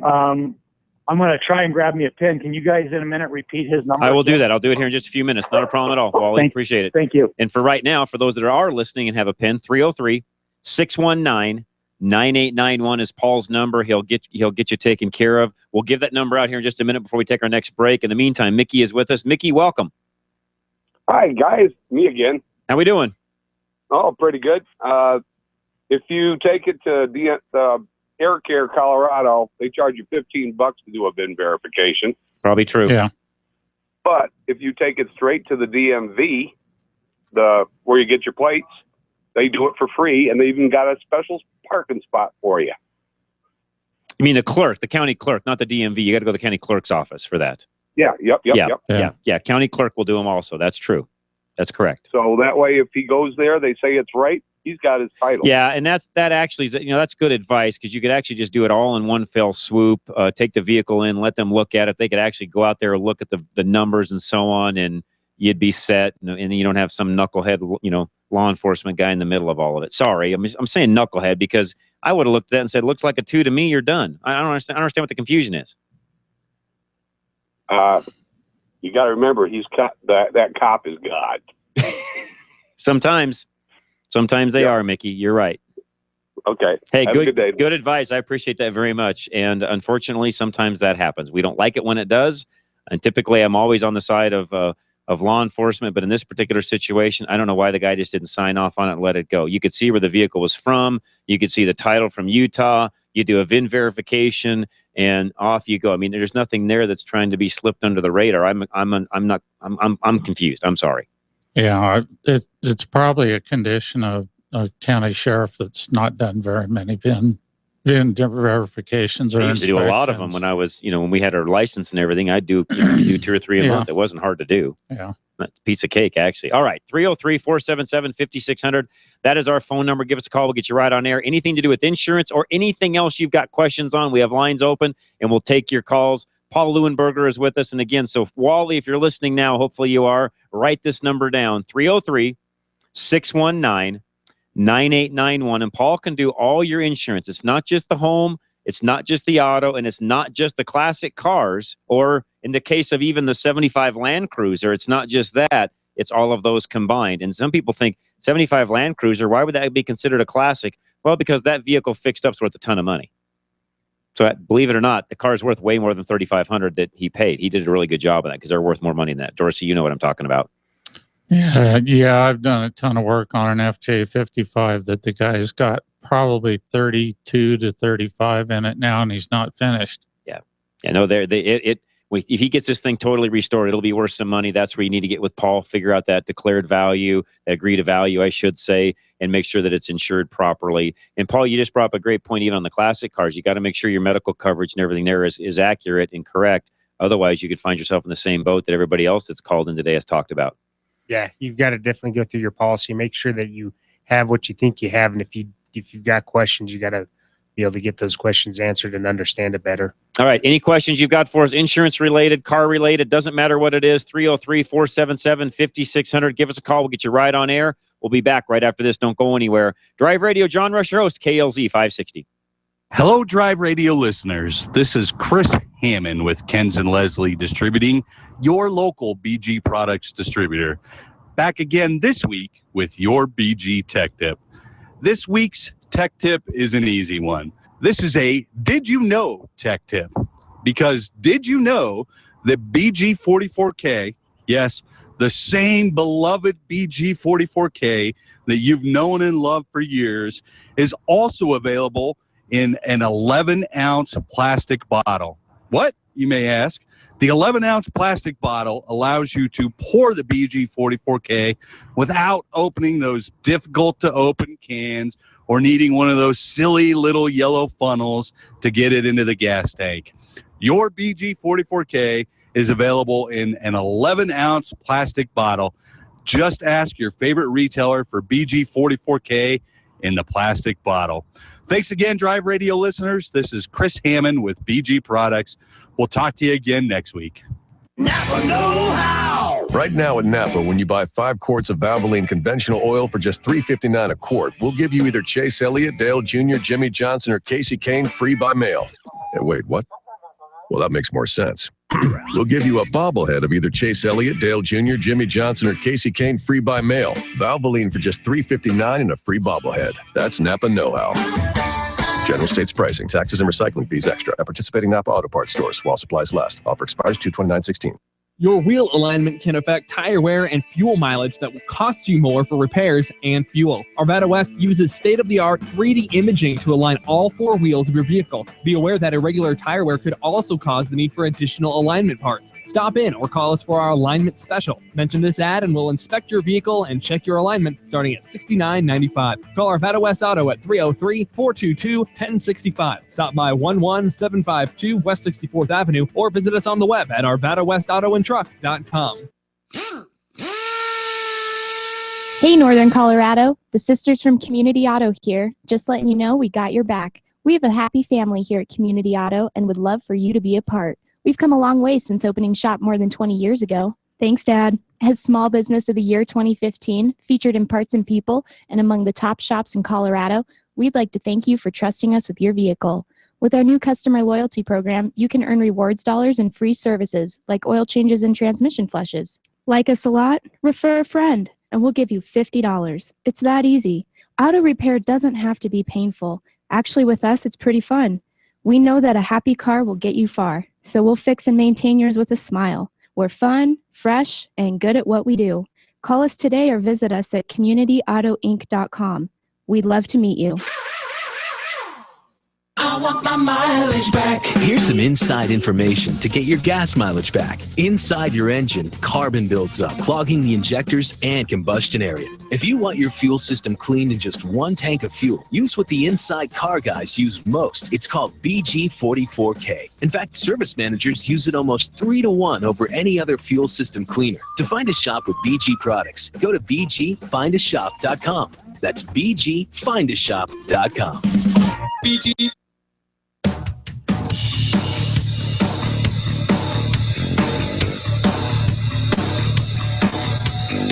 All right, Sean Rush, Drive Radio, KLZ 560. Paul Leuenberger with us today, and also Dorsey Johnson from Arvada West. Paul's number, if you want to call him, by the way, after the show or this next week when talk about your insurance needs, 303-619-9891. So we're going to talk about project cars here in just a second. Before we do that, David and Arvada, you are next. Hi, I just got in the tail end of the conversation. I got the phone number down, but I have a 70 Dodge Challenger convertible that I would like. I've looked into the Haggertys and that, and I was wondering what company is it, and how do you work the state of value part? Or go ahead, Paul, explain. So it's American National Insurance Company, been around since 1905. All we do is if you say, hey, it's worth $20,000, we insure it for $20,000, and we've agreed on that, and that's what we insure it for going forward. If you feel like it's worth more than that, then we just get Bill Rush to come out, appraise it, and if he appraises at $55,000, that's what we insure it for. Okay, and then how long does the process usually take? Let's say we met on Monday and you said my car's worth $45,000. We'd insure it on Monday for $45,000, and then we'd have 30 days to get it appraised and the paperwork back in. And Bill's usually 2 to 3 day turnaround. Yeah, and that's my uncle, by the way. So we have a little inside edge there to get things going. I was say the name sounded familiar. Yes, it is. That's my uncle. Okay, well, great. Yeah, well, I'll give you a call, holler then after the show. Okay, sounds great, David. Appreciate it very much. Paul's number again, 303-619-9891. Okay, so we've had a few of those guys call in with some collector's cars, one that was going to be a project here in the near future. So talk to us about, Paul, when it comes to a project. So Dorsey and I, we've got a car. We've got it out in our garage, or we've got it out in the shop, and we're deciding we're going to go through this thing and restore it. In our own facility, not somebody else's. How does the insurance work on that side of the fence? A lot of the guys that I meet think their homeowners is going to cover it, but it doesn't. So if you've got a 32 Ford, you've got 30,000 into it, and you're doing a frame off restoration, we'll go ahead and insure it as a project car. We put comp only on it. You're talking $2-3 a month. And then as that car progresses along, we bump up that coverage. And then if you're going to trailer it or move it to a different location to do maybe paint, do interior, we'll put coverage on it during that time. Okay. And then leave it on there while it's in that facility, because you don't know what everybody's garage keepers covers.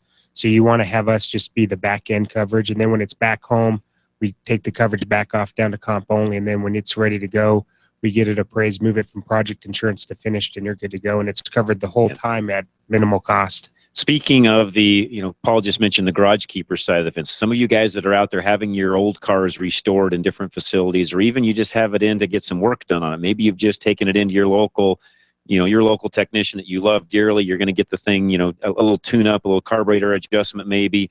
Make sure their policy will cover you for what needs to be, taken care of. Like Paul just said, he can be the back end of that, but really you ought to make sure that the garage keepers of the facility you're going to drop it off at will cover your vehicle if there's some sort of a catastrophic event, fire, something along those lines. And Paul, you know as well as I, there's a lot of those guys running around that are underinsured also. Well, they got, $1 million policy, and they've got 5 or 6 cars in there. And they've exceeded that. Yeah. And by far. And you're the low man on the totem pole. Exactly. So, again, make sure they've got the right policy. In fact, I would ask for a copy of a policy, not the whole copy, but just to make sure that they're insured. Get a copy, get a certificate of insurance, which you can get from the insurance company. They can provide that to you. And a lot of you guys that are getting old cars restored, I would do that. I would make sure that they're doing that for you, that they're providing that. Now, if you're just taking it in, say, to Dorsey one day, and it's going to be in there for just a few hours, and you're going to have the thing, tuned up or whatever, that's a little different situation. But if you're going to drop a car off for a month, or a week even, maybe you're going to drop it off at the body shop and have a full paint job done on it. Those are the kind of things where I would make sure that they're covered. Otherwise, you better make sure you're covered on Paul's end, because you're going to be left holding the bag if you haven't done that. Well, and it's minimal cost. I mean, you're talking $30,000 is going to run you maybe $2-3 a month. You're never going to be out of money. Out of pocket. And the last thing you want to do is be in a situation like that and have something happen, and then let's just say be caught with your pants down, if you would. You don't want to do that. It's this stuff is not that complicated. The thing about it is, it's just like anything else. And guys, you know this, Dorsey, you know this as well as I. It's just taking the time on the front side to sit down long enough to say, here's what I'm going to be doing. Paul, here's what I'm doing. Here's what my needs are. Can you make sure that I'm covered? And Paul will say, yep, we need to do this, this, and this, and away you go. What happens with most guys, and Paul, you know this, is they call after the fact. Paul, guess what? Somebody stole my truck and trailer and my car was in it last night. What do I do next? That's not the call you want. You want to call on ahead of time, right? Yeah, absolutely. And I've had those calls. Those aren't fun, are they? No. You want to, okay, so let's talk about that for a minute. When it comes to, let's use that example. Guy's got a truck. Guy's got an enclosed trailer. He's got his 32 Ford in the back. Let's say the 32 Ford is insured with you, but the truck and trailer are insured with State Farm. What happens in a situation like that? Well, we're covering the 32, and then State Farm's on the hook for the rest. All you're going to cover is the 32 Ford. Correct. Okay, so let's say that it's all under you. You're going to cover the whole 9 yards at that point then, correct? Correct. And the nice thing with us is, since that's considered one claim, one loss, like State Farm would consider a deductible on the truck, a deductible on the trailer, and a deductible on the 32. We'd consider it one deductible and cover all three things under one claim, not three separate claims. Because it really is one event, one claim. Somebody stole it and off it went. Correct. Okay. 303-619-9891. That is Paul's number. Before we go to break, Paul, this is another thing that always comes up in questions. In fact, this is the question even that I ask every agent I've ever always met with anytime something comes up. How does the trailer insurance work? Are you automatically covered if you just hook up to any trailer with your truck? Do you need specific insurance on the trailer? How does that work with American National? Because every insurance company out there does this a little differently. So what happens is the liability from what you're towing extends from the truck to the trailer. Okay. So if I borrow your trailer and I'm towing it and it comes off my truck, my insurance is going to cover the liability damage. What people don't realize is you need a comp and collision on that trailer. It can't drive itself. So you put a value on that of, $5,000 for an enclosed trailer, and that's covered for theft, fire, hail, damage to that trailer, but the liability is going to cover it. On the truck itself. Extend from whoever's towing it. Got it. Okay, but you would want to insure the trailer by itself for fire, theft, loss, hail, any of those sorts of things, windstorms, what have you. If you want, it's up to you. If it's valuable, yes, most people do it. But if it's a $1,500 utility trailer, most people don't. Might not be the case on a $1,500 utility trailer. Anything, my feeling on it is, a decent flatbed trailer, an enclosed trailer. Those are things that the insurance isn't that expensive. I would insure it for the full coverage, for the full cost of replacement. Because here's the thing on enclosed trailers that I've learned here lately, which I should have already known. Those things don't drop in value much. I know. You can buy an enclosed trailer today, and in about 5 years from now, probably get out of it what you paid. Well, on the insurance, let's say it's $5,000 for that, or say $10 for the trailer. You're probably talking $7-8 a month. So not that big a deal. No. Wow. Okay, so these are all things you need to consider when you're out shopping for insurance, and be careful when you see I call them the midnight ads. Don't just believe because some guy is on air telling you he can save you money that he's really saving you money. He might be saving you money by cutting your insurance, coverage in half, and if that's the case, he's really not saving you anything. 303-619-9891. That's Paul's number. Give him a call. It's interesting, Paul. I had a text message coming in from Dan, who's my producer for my daytime show. So here's what his comment was. This is good stuff with Paul, the insurance guy. Can we get him on Rush to Reason this next week for about 30 minutes? Okay, so it goes to show you that people are out there listening, and this is important stuff because the average person, Paul, they buy a policy, they pay the premiums, they never look at it again until there's something that happens. Am I right? Yep, and then they find out the hard way that what they thought they had isn't. They didn't have. They're either underinsured, in most cases not overinsured. In most cases, they're underinsured, and they don't even know that until they have some sort of a problem that pops up. That's exactly right. All right, we got lines open, guys. 303-477-5600. Give us a call. We'll get you right on air. Here's something that came up this last week that we're going to really keep a real close eye on. Let me get this information into you guys before we go to our first break. So the EPA, we don't normally get into politics on this show, but this is a biggie. There's an EPA proposal that would restrict road to race car conversions. So recently, proposed EPA automobile emissions rules could put the brakes on the popular pursuit of converting road cars into race cars for professional and amateur use. says SEMA. SEMA is the organization that we're a part of. So SEMA raised the alarm after coming across a passage in the federal agency's greenhouse gas emissions and fuel efficiency standards for medium and heavy-duty engines and vehicles phase 2 proposal that reads, certified motor vehicles and motor vehicle engines and their emission control devices must remain in their certified configuration even if they are used solely for competition or if they become non-road vehicles or engines. If this takes effect, it will change the entire racing world. Yeah, it's going to change all the off-road stuff. Exactly. All the dirt riders out in Moab and all that stuff. We hope this doesn't change. We're going to watch this closely. I put this on our Facebook page. We will be watching this. The stuff they bury in bills. That's what happened here. Yeah. That's exactly what happened. This thing was buried. Nobody caught it. Finally, SEMA noticed it. They're on top of it. But we will keep you guys all abreast of this because even those of you that are out driving on a regular basis saying, I don't really care, that's not going to affect me. Oh, yeah, it could. It could. Depends on what you do on down the road. How many engines have to be certified? All of them. All of them.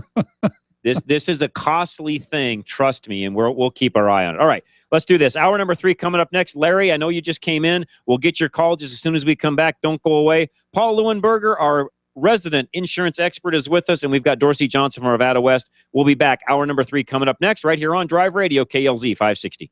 Still haven't had enough? Go to drive-radio.com.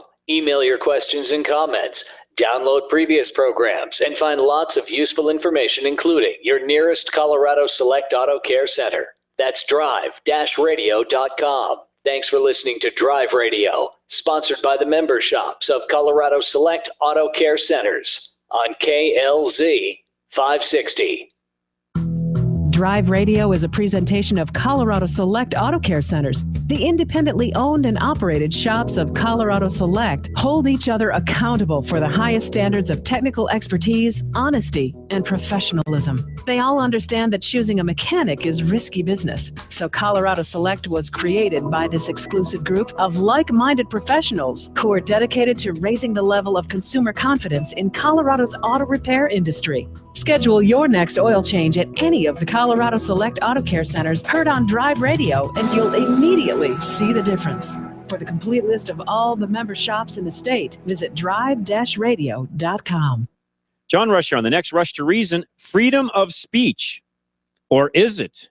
There's some college campuses out there that might not allow you to have freedom of speech.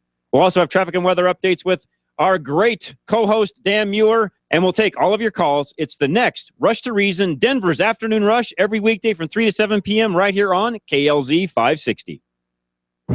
Freedom, liberty, truth. KLZ AM 560, KLZ HD Denver. Listen live at KLZ560radio.com. KLZ 560.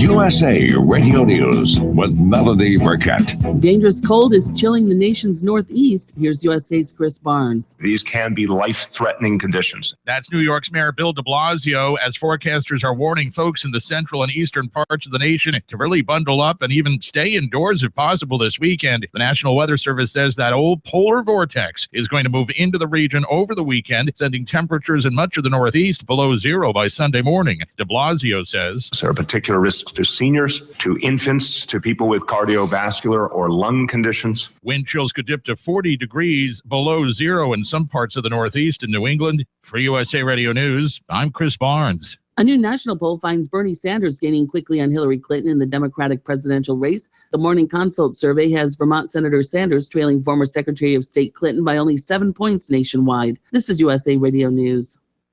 We all want to live long, healthy lives, and we know that smoking is not a part of making that happen. We all know the dangers, but we also know that it's tough to quit smoking and make it stick. And that's where NicoBlock comes in. It comes in a little bottle, and when you put it on the filter of your cigarette, it blocks the inhalation of tar and nicotine. So you got to check this out. Go to nicoblock.tv and find out more. You can also call 877-835-6060.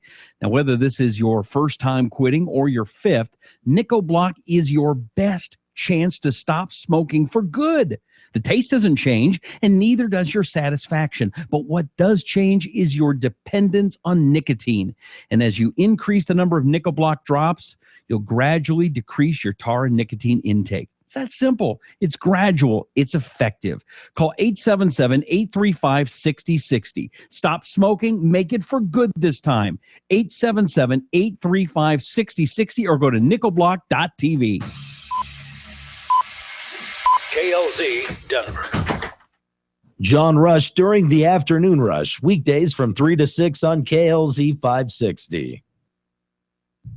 Being an expert on general automotive knowledge, what would the correct ignition timing be on a 1955 Bel Air Chevrolet with a 327 cubic inch engine and a 4-barrel carburetor? It is a trick question.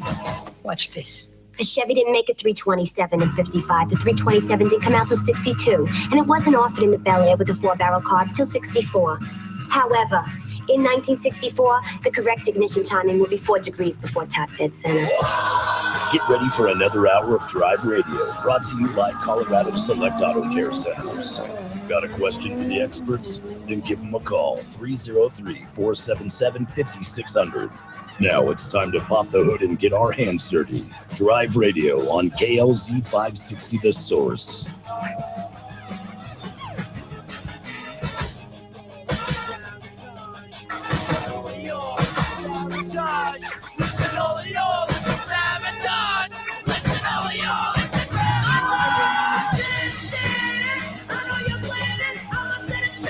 All right, and there we go. John Rush, Drive Radio, KLZ 560. We had to grab Charlie to push the button. He knows what button to push. I kept telling Larry, push the button. Larry's looking at me like, I don't know which one to push. Anyways, we'll have to teach Larry the button to push. Just push one. I mean, you can push something in there, right? Anyways, it's all right. It's all good. 303-477-5600 is our phone number. Paul Leuenberger, our resident insurance expert, is with us. Anything you've got question-wise there, give us a call. Paul's going to be with us probably the most of this hour. We do have Alan Stack Optical coming in at 12:30, which is actually a guy from Sportsman, Colorado, but I've been trying to get Alan on for a long time, A, because I think he'd be a great fit with us here on Drive Radio, B, because a lot of you out there listening, he's got some great eyewear, sunglasses, things like that really work great for different driving conditions, snow, rain, off-roading, hunting, racing, all those different things. So he's got a really cool thing. We'll talk about that here at 12:30. Fishing. It's nice to be able to see the fish in the river when you're fly fishing. Exactly. Know where you're putting your fly at. And he's got all of that. So we'll talk to Alan Stack at 12:30. We're also going to talk about some other things with Paul here in just 1 second. In the meantime, Larry is up next. He's been holding over the break. Larry, welcome. Thanks for taking my call. Thank you. Question on a 67 Mercury Cougar with drum brakes on the front. Okay. I put new drums on. I had to press the hub and the studs out of the old one. Press new stubs back in my hub. But now the brake drum, it just slides over the hub. Is that all right, or? No, it needs re-swedged, they call it. Yeah. Well, what is that? There's a tool that they use, and a lot of the auto parts stores actually have those. At least they used to. I don't know if they still do, but they can re-swedge those studs to where the drum then is attached to the hub at that point once they re-swedge it. But you really should do that. Okay. The old Jeeps were that way. That's why I know this, because all the old Jeeps for years and years, Chryslers were that all way. swedged on and off, and swedge them on. you had to cut them off and then swedge them back on when you put new studs in. And if you didn't, you never really had the right kind of braking, because the drum really doesn't ever center up like it's supposed to, and it just won't brake properly. Exactly. Yeah. Okay, so can I do this if I get the tool, or do I need somebody? If you can find a swedging tool, you could sure do it yourself. You have to have a press, like a 20-ton press, and a swedging tool. Okay. If you can find the swedging tool, you could do it yourself. You just have to find the tool. Okay. What it is right. is it's a tool that it sort of presses notches, and it takes a piece of metal from the stud and bends it over or squeezes it out, is probably what I should say, swedges it out onto the drum and holds the drum in place, and it's all centered up when you're done that way. Okay. So maybe a machine shop or somebody to have that. Automotive machine shop, maybe, that understands what we're talking about, may. If you're an Arvette, I'd call Pete at Ridge Reamer. Ridge Reamer. Ridge Reamer. They're on 55th and Marshall. Oh, okay.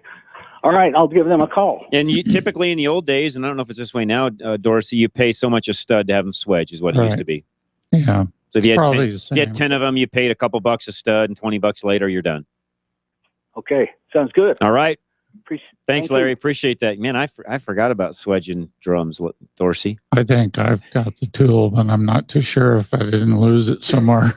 I used to have one because we did so many Jeeps. You know, I had to have one to do the Jeeps. And yeah, man, now that I'm thinking about it, I'll have to do some digging around my toolbox and see if I still have one or not. I haven't swedged a stud in Yeah, a 20 couple years. of times I ground down the studs and slipped the drums on. The problem And that is, works. the problem is, it's tough. Like you said a moment ago, it's just tough to get everything recentered, and the brake just Right. doesn't want to. The brakes don't want to work properly when you do that. All right. All right. Lines open 303-477-5600. Give us a call. We'll get you right on air. Paul, you were talking a moment ago too. That's something that you guys have that a lot of other insurance companies don't do. We talked about that at the break. Give us that information. So now on our homeowners policy, we cover up to $10,000 for service line coverage. So any type of service line coming into the house is going to be covered for repair or replacement. And the biggest one is your sewer line. So people that have an older home, if anything ever happens with your sewer line from the house to the street, it's your responsibility because it's on your property. And we'll cover up to $10,000 for landscaping, new piping going in, the whole, labor, everything that's going into that. And most times guys are paying anywhere from $8,000 to $12,000 and insurance companies don't cover it because there's no peril. Nothing's going to happen to cover that. Earthquake's not covered. So hail, fire, lightning, nothing's going to damage that, but we'll cover up to $10,000 if something does happen. Tree roots, things like that get in there, and soil shifting, you name it. There's all sorts of stuff that can happen that, or maybe you just got an old line that just breaks. Some of those were clay. Some of those old pipes were clay. They can break and so on. Here's a question for you, Paul, and just kind of made me think about it as I was reading a bunch of the stories this last week about Flint and all of their lead pipes and all the different things they have going on there. How does that work? We don't have a lot of that left in Colorado, but is there coverage for that, or how does that work if a house has, a lead pipe contamination issue or whatever? How does that work, or do you know? If it's a claim, it's going to be covered. I mean, if you've got ordinance or law coverage and you have to bring it up to code, and now if you're just doing it just to do it, that's not going to be covered. But let's say a pipe breaks and you got to go in there and redo all the piping from a frozen pipe, and then you got to bring it up to code. You can't just take that one section. You're going to have to take the whole section. If you've got code upgrade in your policy, it's going to cover that. Okay. All right. Perfect. Bob is next in Westminster. Welcome, Bob. Hey, good morning to you, John. Good morning. Just bought a 99 Ford Ranger, extended cab, 6-foot bed, great vehicle, just 106,000 miles on it. It's my third one. I've put about 250,000 miles on every one I've had. Right on. Love the truck, got everything and all the good things, but it's got droopy drawers. The back end of it seems to, the guy that owned it before I did only used it to haul a travel trailer. And apparently, the travel trailer apparently was too big for this Ford, even though it still runs good and everything. So he upgraded to a 150. Okay. Well, the back end of it, when you look at it, just looking at it from the side, it sags. It's down too low, and it does affect the handling, going around curves. Sure does. I can tell. Most definitely. What can I do with that, John? I fixed a lot of those over the years. Back in the day, there's a device called an add-a-leaf. And just like it sounds, it's called add-a-leaf. And all the suspension companies like Rancho and others out there carry those add-a-leafs. You basically put an add-a-leaf in the spring pack itself. Now, guys are going to say, gosh, John, you could go to Midwest Spring or someplace like that and Denver Spring and have a new pack made and all of that. And you can. The easiest, cheapest thing to do is just put an add-a-leaf in it. Oh, okay. It'll raise it up about an inch and a half. It'll put it back to where it was before, and away you go. Hey, that's why I called you. Thanks, John. They work very well. Appreciate it very much. And any of our Colorado Select facilities, by the way, can do that add-a-leaf. They're not hard to do. Dorsey, if I could count on see if I could put like $1 in the bank for every one of those I did over the years. Yeah. I've done pretty well. Yeah, front and rear. I did a ton. Put them in. I mean, I'm not exaggerating. There were days, this is not an exaggeration, back in that era, it was not uncommon in my shop to have 3 or 4 of those scheduled in a day, every day. We just did that many of them back then. Yeah. Not just Rangers. We would do Rangers, S10s, Suburbans, you name it. A lot of those vehicles back then just didn't have a real heavy suspension. We'd put an add-a-leaf in it and away they go. Worked out perfect. Yeah, a lot of guys that plowed snow, we do them on the front end. That's exactly right. All right, John is next in Arvada. John, welcome. Hello. Nice listening to you guys. Enjoyed your show. Got a question. Many years ago, I picked up a 68 Dodge Charger. It was all in pieces. I still have it. Haven't done much to it. But I'm trying to track down information. It seems to be like it's a pretty unique vehicle. I have verified through the VIN that it's an RT. Okay. I do not have numbers answering engine or transmission, but it has front disc brakes, which was odd for that 68. Okay. 4-piston calipers. And it's got power windows, but no AC, and that all seems to be factory. I'm just trying to find out a little bit more information, and I don't know if I can without the fender tag that's readable on special features like the Bumblebee striping that came with some of those, and a vinyl top option and stuff like that, as well as maybe number of vehicles with the features that it has and the quantity sold or manufactured. Yeah. So is there any tags anywhere else on the vehicle? I mean, have you dug through, trunk, glove box, under hood to see if there's any other tags anywhere else that might have some information on it? I've got a, can't think of what they call it, but there's a tag on the radiator support rail in front, a number.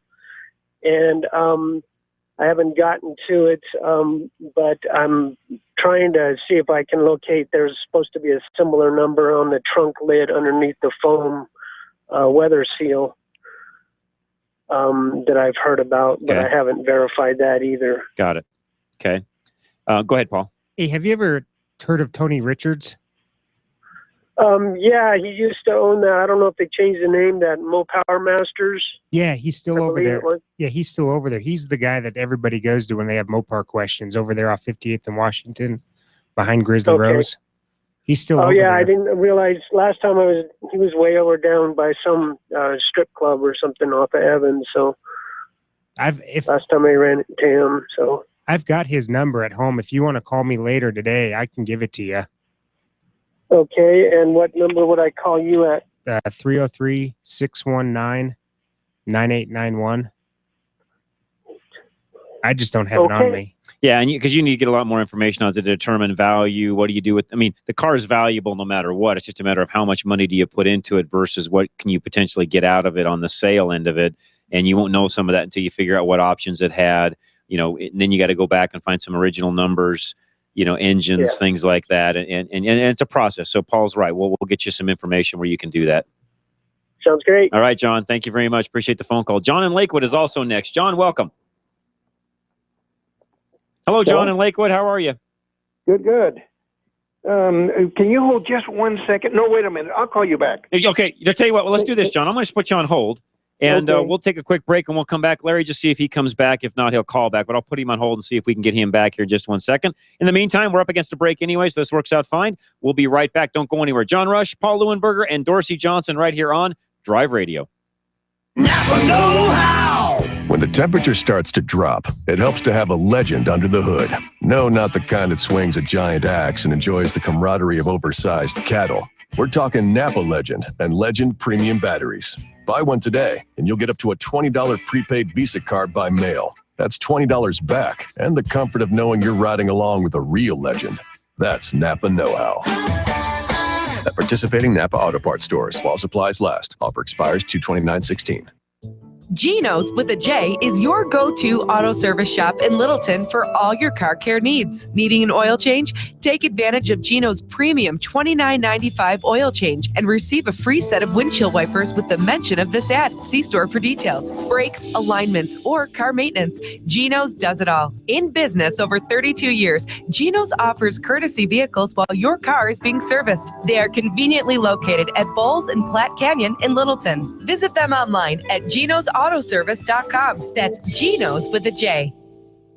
At Arvada West Auto, we know that fluids are the life of your vehicle. They are also complicated. with all the different types from motor oil to gear oils to coolant. The types of fluids, service procedures, and intervals can vary widely. Let us help you sort out what your vehicle needs and when it needs to be serviced. Stop in or call us at Arvada West Auto, 11752 West 64th Avenue, 303-422-1065. You can visit us on the web at arvadawestautoandtruck.com.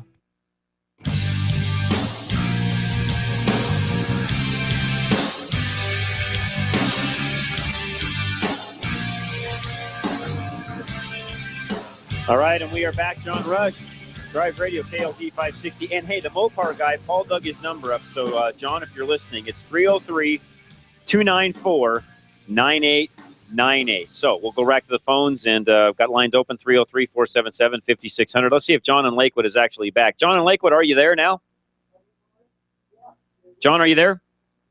I tell you what, Larry, I'm going to put him on hold, and we'll see when he actually comes back. So Larry had a question for us, Paul, and I think I can help answer this, or you can, but how does Paul save us so much money on insurance over some of the other companies that, potentially are out there? And Paul, I think I can answer this myself. A lot of it has to do with the type of clientele American National Insurance has in the amount of claims they have coming back in. Am I right in saying that? Yes. Yeah, you're right. It's really what it boils down to. You don't see American National. There's no little lizard running around talking on TV at night, trying to drum up business. There's, you don't see all of the ads all over the place for American National Insurance, mainly because, and I want to make sure I'm careful on how I say this, but Paul, you don't want every customer that's out there. Yeah, I mean, we have no overhead. We've been around since 1905. We just don't do any advertising. It's up to us as agents to advertise. And we're good with everybody, but the high-risk people is what affects all of our rates. And that's what AMPAC doesn't want. It doesn't mean we're not competitive with those people. You're just not after them. We're just not after them. Right. Which in turn keeps my rates low because I know I'm not having to worry about somebody turning in some frivolous claim or no offense, or just, I'll just be the first to say it. There's a lot less knuckleheads running around banging up stuff, getting things messed up where there's a lot of claims, and in general, it keeps everybody else's rates overall lower because of that. Well, and with the cashback too, we're not getting nickeled and dimed on the back end for people making claims. And there's incentive there to not do that. Correct. Yeah. Awesome. All right. John, now are you there from Lakewood? Are you there? Hello, John. So it's still no John. John, are you there? Not yet. I tell you, I'm going to drop John off, and we'll see if he just calls back. That way I'm not going back to him over and over again. We'll just see if he calls back. Larry's queuing up a couple calls as we speak right now. 303-477-5600. Again, at 12:30, we've got Alan Stack Optical coming in. And we picked a good day because Dorsey's a big hunter also. So we'll probably end up, I'll have to mediate between Dorsey and Alan with all the questions because Dorsey will have some. So Dorsey, do you use any special glasses right now? I use my non-progressive distance glasses to shoot. Okay. Like these are progressives, but I don't use them for shooting. And Alan can do all sorts of things. I went out one day when I was out duck hunting. I went, I had forgotten I wore these progressives. Flock of 30 mallards comes in, getting ready to land in my decoys, and I thought I shot 3 holes in the sky. There's that much difference. Wow. Never touched a bird. Wow. Yeah, it makes a big difference. All right, Randy is up next from Boulder. Randy, welcome. Hi, guys. How we doing? I'm calling about my 2007 GMC Sierra, the driver's side front axle. It's a 4x4. It's got a slate leak. Okay. And what's involved in replacing the seal? I suppose if you're going to do one side, you probably want to do the other at the same time. If it's not leaking, I wouldn't.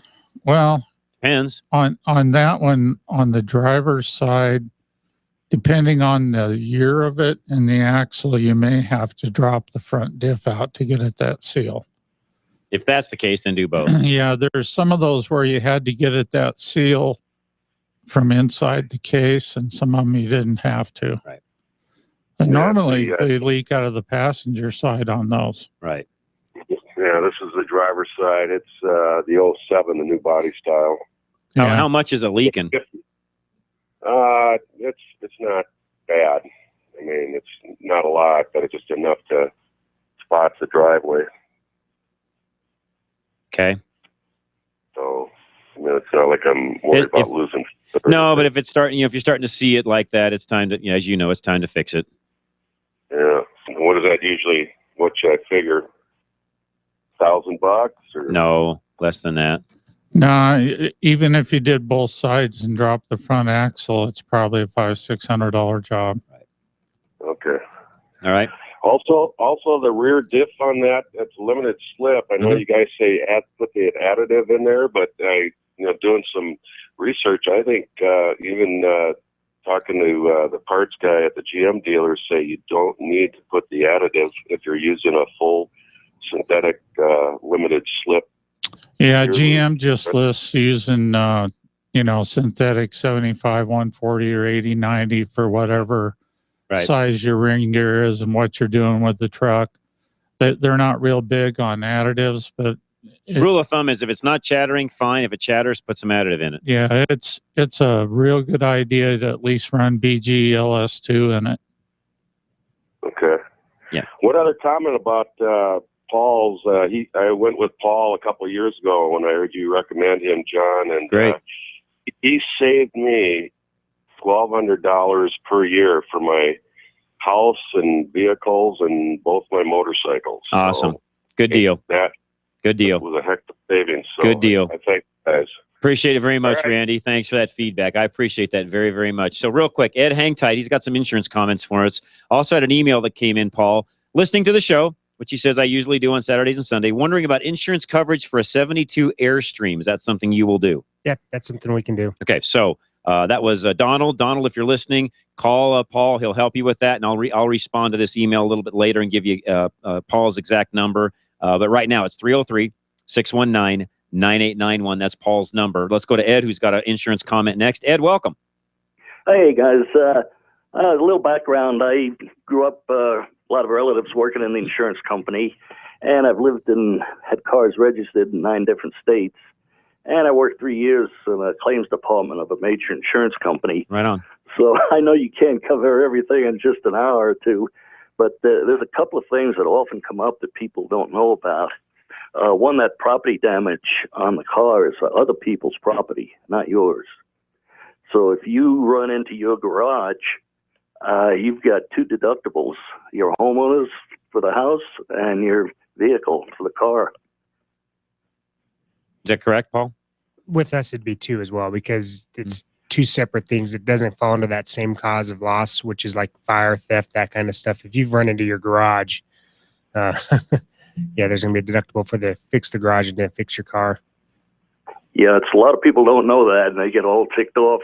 Well, when you buy your insurance from a lizard or caveman or a bubble-headed blonde, you deserve what you get, in my opinion. But another thing, the property in the car. This happens a lot with kids away at college and have an expensive laptop and their whole semester's work is on it, and that gets stolen. That's not covered under your automobile policy. That's very true. It's got to be That's factory installed. that's your homeowners. That's right. It's only generally factory, and that's another thing, especially with teenage and young 20s guys, where they'll buy a probably plain Jane van or pickup for $10,000-15,000, and then they'll jack it up, put 33-inch tires on. They'll put a humongous sound system. Mm-hmm. They'll get an expensive paint job and all of this stuff, and it ends up where all the add-ons are equal or more than the car. Right. Now, if you haven't declared that and that car is totaled or stolen, that's tough. It's true. Well, we automatically cover up to $2,500 for modifications done. And then if you've got more than that, then we can do an add-on. But if something happens and you've got receipts and proof you've got that, then we'll cover up to $2,500. That's I say, as you know, $2,500 nowadays. Doesn't buy much. 4 33-inch tires and wheels. That's it. That's right. And you get all of that. It's That's right. Like you're saying, the property things are so low. And one final thing is state specifics. You have a policy in Colorado. You have some kind of injury, whatever, damage in Colorado, no problem. But if you're in another state, some of those other states have different rules and regs.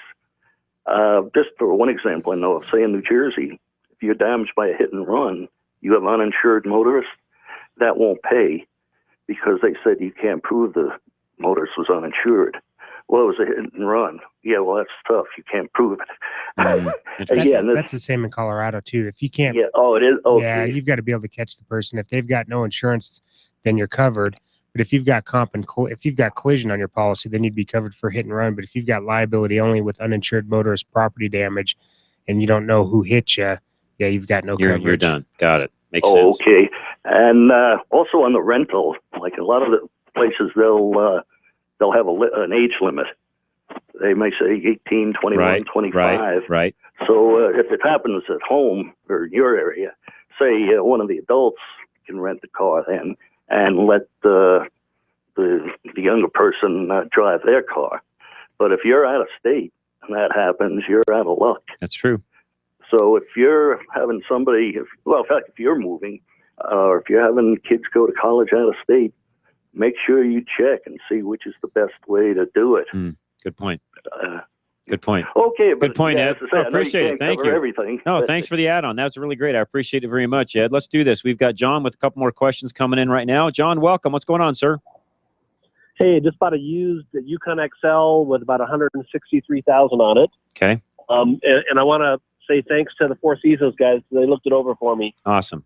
So I appreciate that. Awesome. But I had a question on the oil change and the MOA edition. When I add the MOA, do I got to make sure I leave a little room in the crankcase before I put that in, or is it not that big a deal?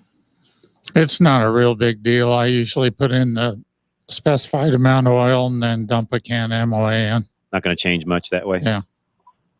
Okay, and then the other thing, as far as driveline fluids, I'm a little confused on the different places on this vehicle that need fluids and what kind of fluids you guys would recommend. Okay. It's a four-wheel drive. Okay.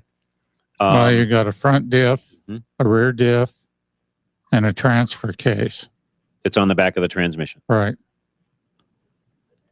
So, so outside of a regular car, you've got two other pieces that you're going to have to make Right. sure has got the right fluid in it: front differential and transfer case. Okay. Okay. And what do you guys recommend for that? Well, your Recommend front diff synthetic on or that should standard just be standard 8090 GL 5-gear oil. You can run synthetic in it if you want to. It Yeah, won't hurt if anything. you want to run synthetic, it's not a Good. big deal.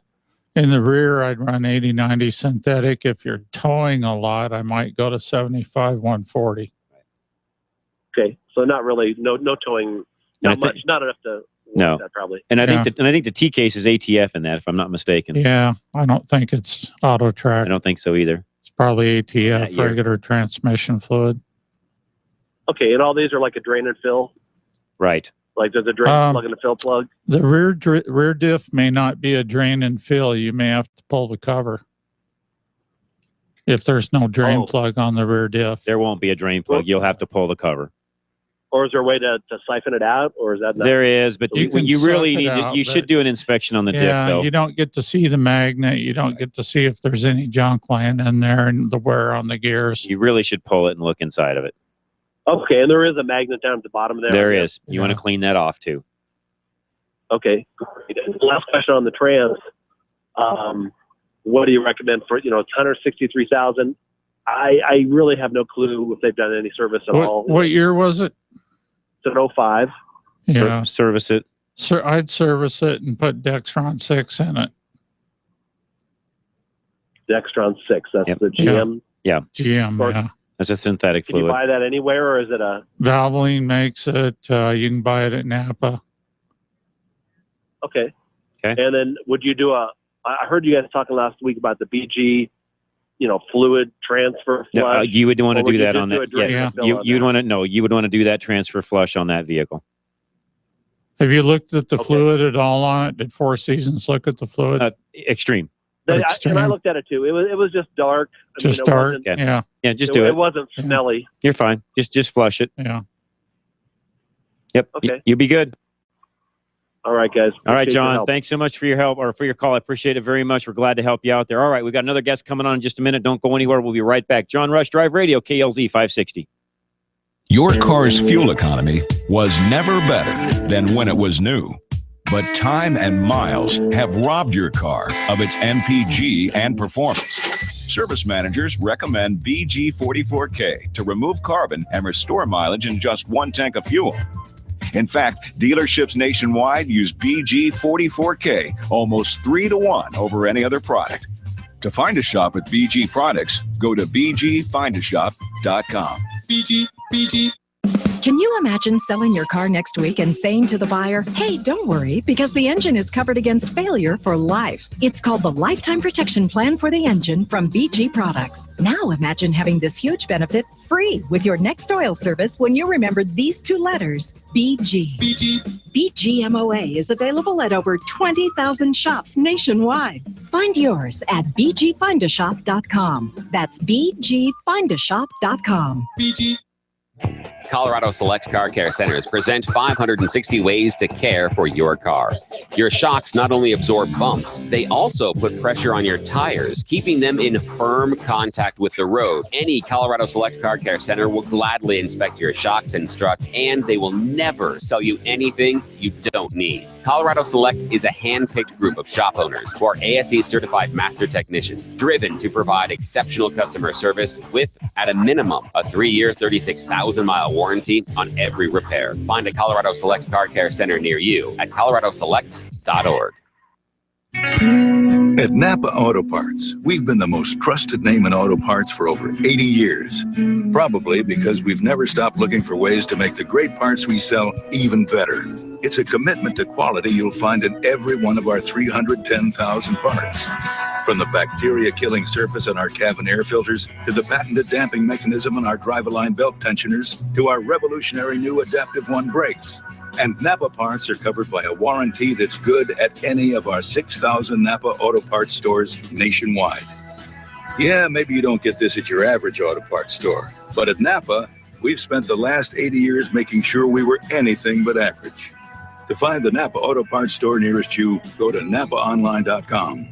Napa, get the good stuff. With over 125 locations in Colorado, southern Wyoming, and western Nebraska, there's only one place to get the good stuff: Napa Auto Parts.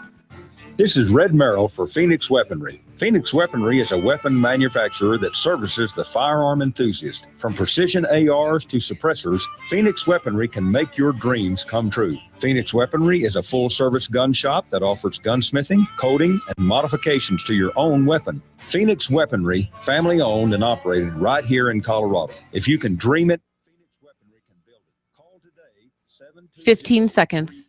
2496. Again, that's 720-340-2496. Or visit their website, phoenixweaponry.com. Mention Sportsman of Colorado and receive 10% off your custom-built weapon.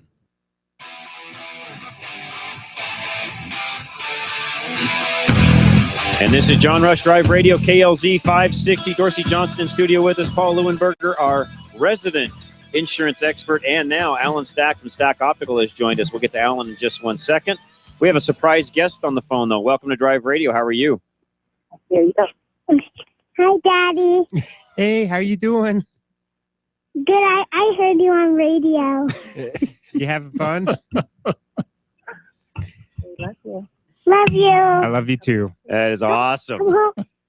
Come home soon. Okay. All righty. We'll send him out of here as soon as he wants to leave. We're not holding him hostage. Trust me. That's great. My little one, who's now my youngest, who's now 20, will be 24 here in a couple of weeks. He used to come down at about that age and hang out. Charlie remembers. He used to come out and hang out in the studio and do different things. Dorsey does too. And they grow up fast though. So Paul, remember that they grew up fast. She's 5 and it's blink of an eye. Really fast.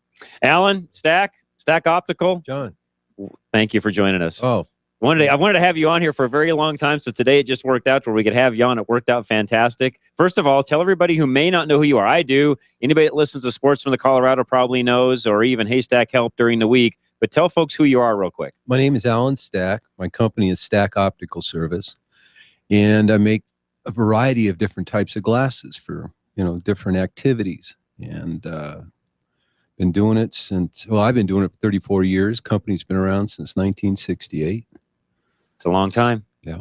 Right on. And Alan's got a specific, I guess line might be the right way to say this, Alan, but you've got a great sunglass kit, I guess I could call it, called the Sport Pack, the Stack Sport Pack. Let's talk about that for just a second. What it's basically a frame that you can interchange the lenses in a blink of an eye. Okay. And you can put any type of lens in there for hunting, shooting, cycling, or driving.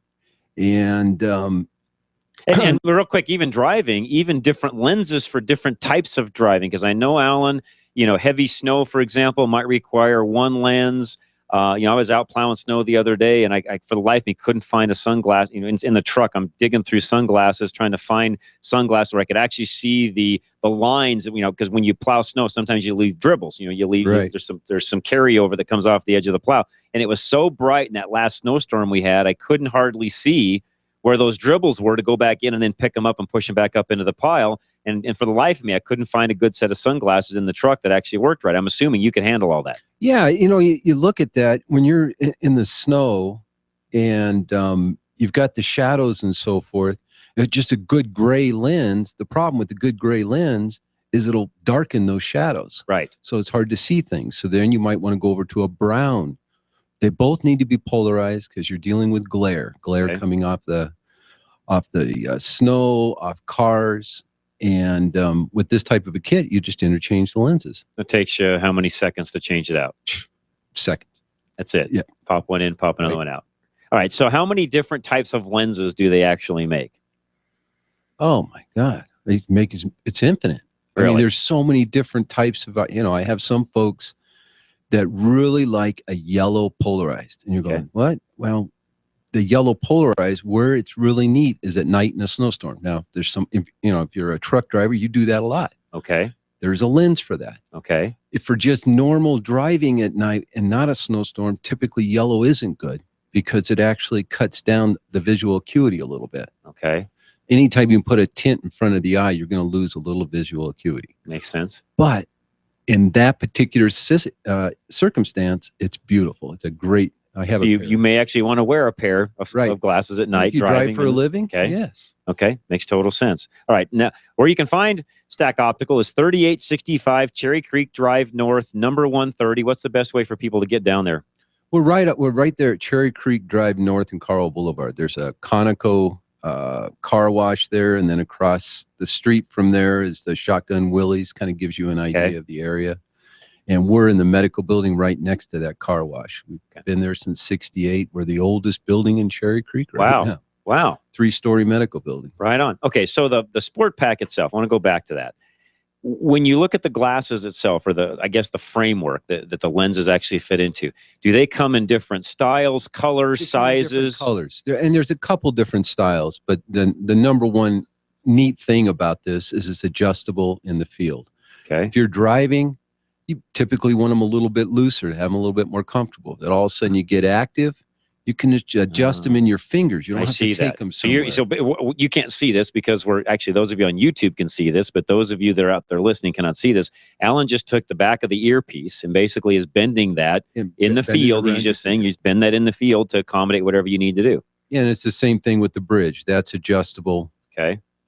Through your fingers instead of having to heat it up or bring it into for an adjustment. Got it. That's one of the neat things about it. So it's a great all-around frame for sports. Got it. Let me see those things real quick. I have not seen these up close and personal yet. Yet. This is another version of the one that I typically talk about, Sport Pack. This one was one of the first ones that came out. It's just got my favorite lens in it for driving. Got it. And that one actually has an adapter. Instead of the lens actually being the prescription, it has an adapter in it. That's just another version. Okay. So you can really accommodate anybody, any need, you do it. Now, and that one's really nice if you have a real heavy correction. And you don't want that wrap with that correction because it'd be so thick. This is another version that and that flips up. In the particular case I'm looking at, the glasses, the prescription glasses are on the inside and the sunglass comes around the outside. But if you were to look at this from the outside in, you would know those lenses were there. Right. That's pretty slick. Okay, so who are you the only guys that have this, or how popular is this getting to be? No, the company that makes this frame's been around for a long time. It's just that I've taken and looked around for different type of lenses to accommodate different activities. Okay. And that's what I specialize in.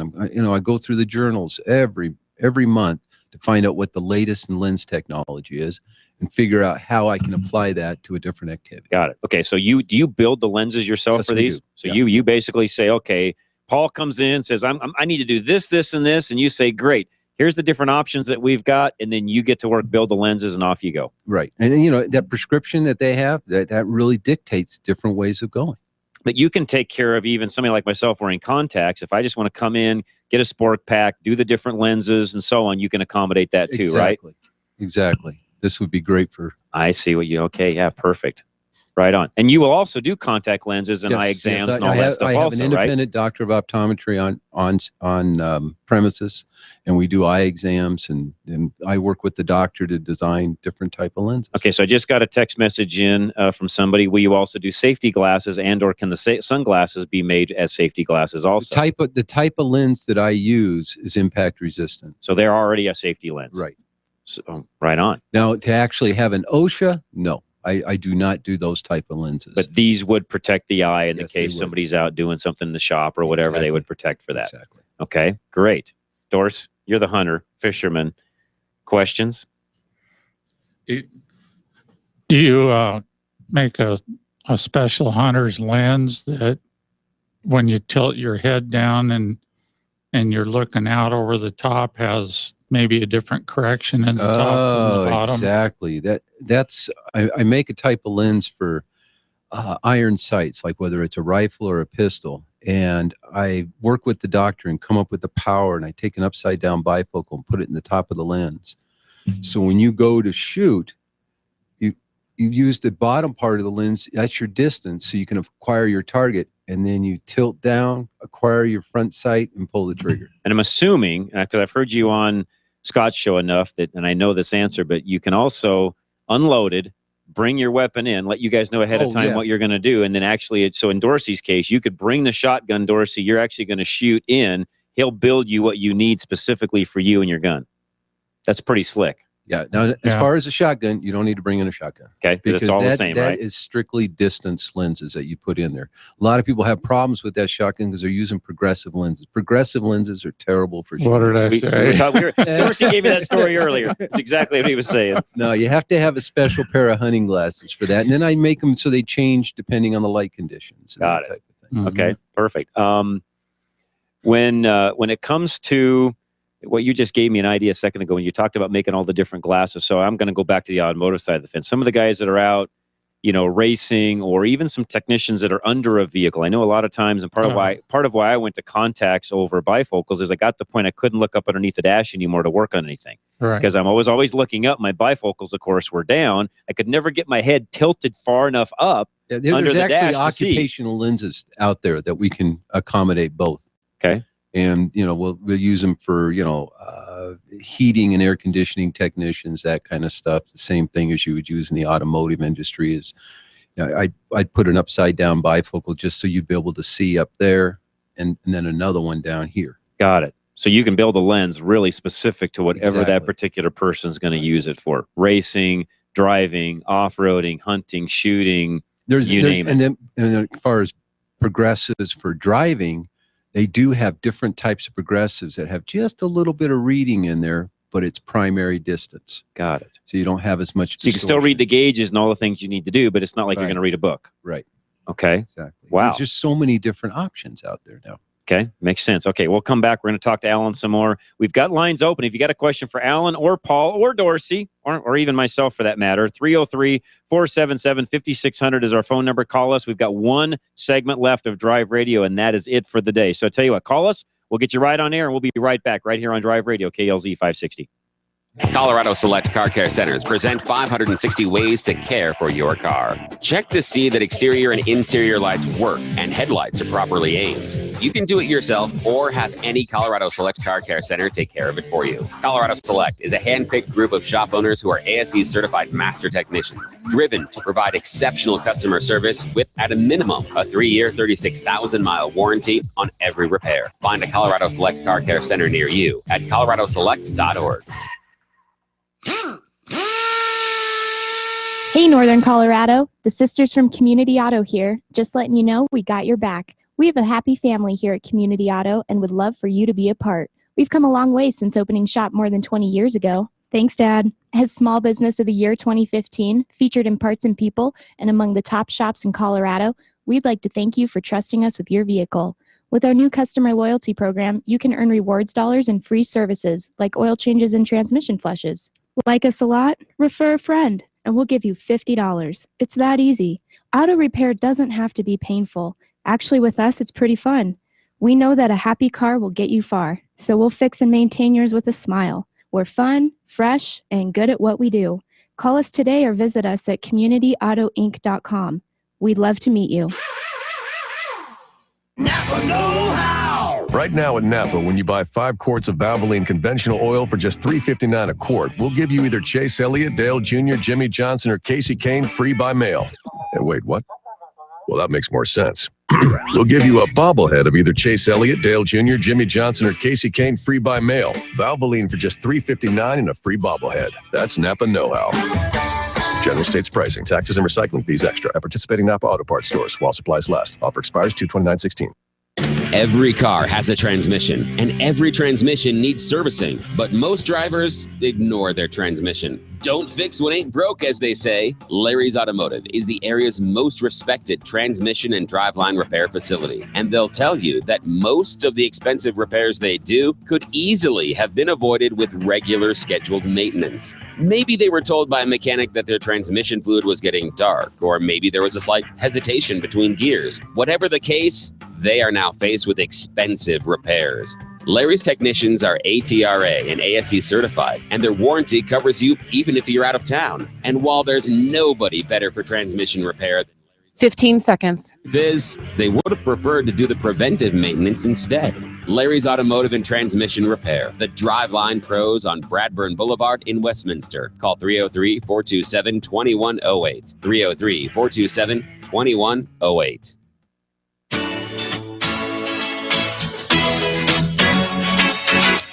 All right, John Rush, Drive Radio, KLZ 560. And I need to talk to you real quick again about Lone Tree Veterinarian Medical Center, which, again, took my dog there not that long ago. In fact, we just had a checkup this past week for the ACL that we had fixed on her back in November. Fantastic experience. They do everything in under one roof. Full service boarding, full service grooming. They've got a canine academy. They've got retail shops there where you can actually buy dog food for your pet right there, dog or cat food. Anything you need, they are there. Open Monday through Friday, 7 a.m. to 8 p.m., Saturday, 8 to 5, and Sunday, 10 to 5. So 7-day-a-week facility. They are open, in the evenings, which really, for us personally, helped out a lot. I mean, there was a lot of days where with the 45-minute drive, down and back, it worked out perfect. So I would tell you what, couldn't recommend anybody of higher caliber, higher service to help you with your pet needs. 303-708-8050. Find them at LoneTreeVet.com. They're just down off of Lincoln and I-25. And don't let that drive scare you, because I did it from Boulder every single time we've had to go have a checkup. And here's the deal, folks. It's like a member of the family when you get that dog or cat. When you need to have them taken care of, it's like a member of the family. And you know what? It's worth the drive. That's all I'm going to say. So, again, find them online or on the phone at 303-708-8050. One thing I should mention, too, real quick, Stack Optical.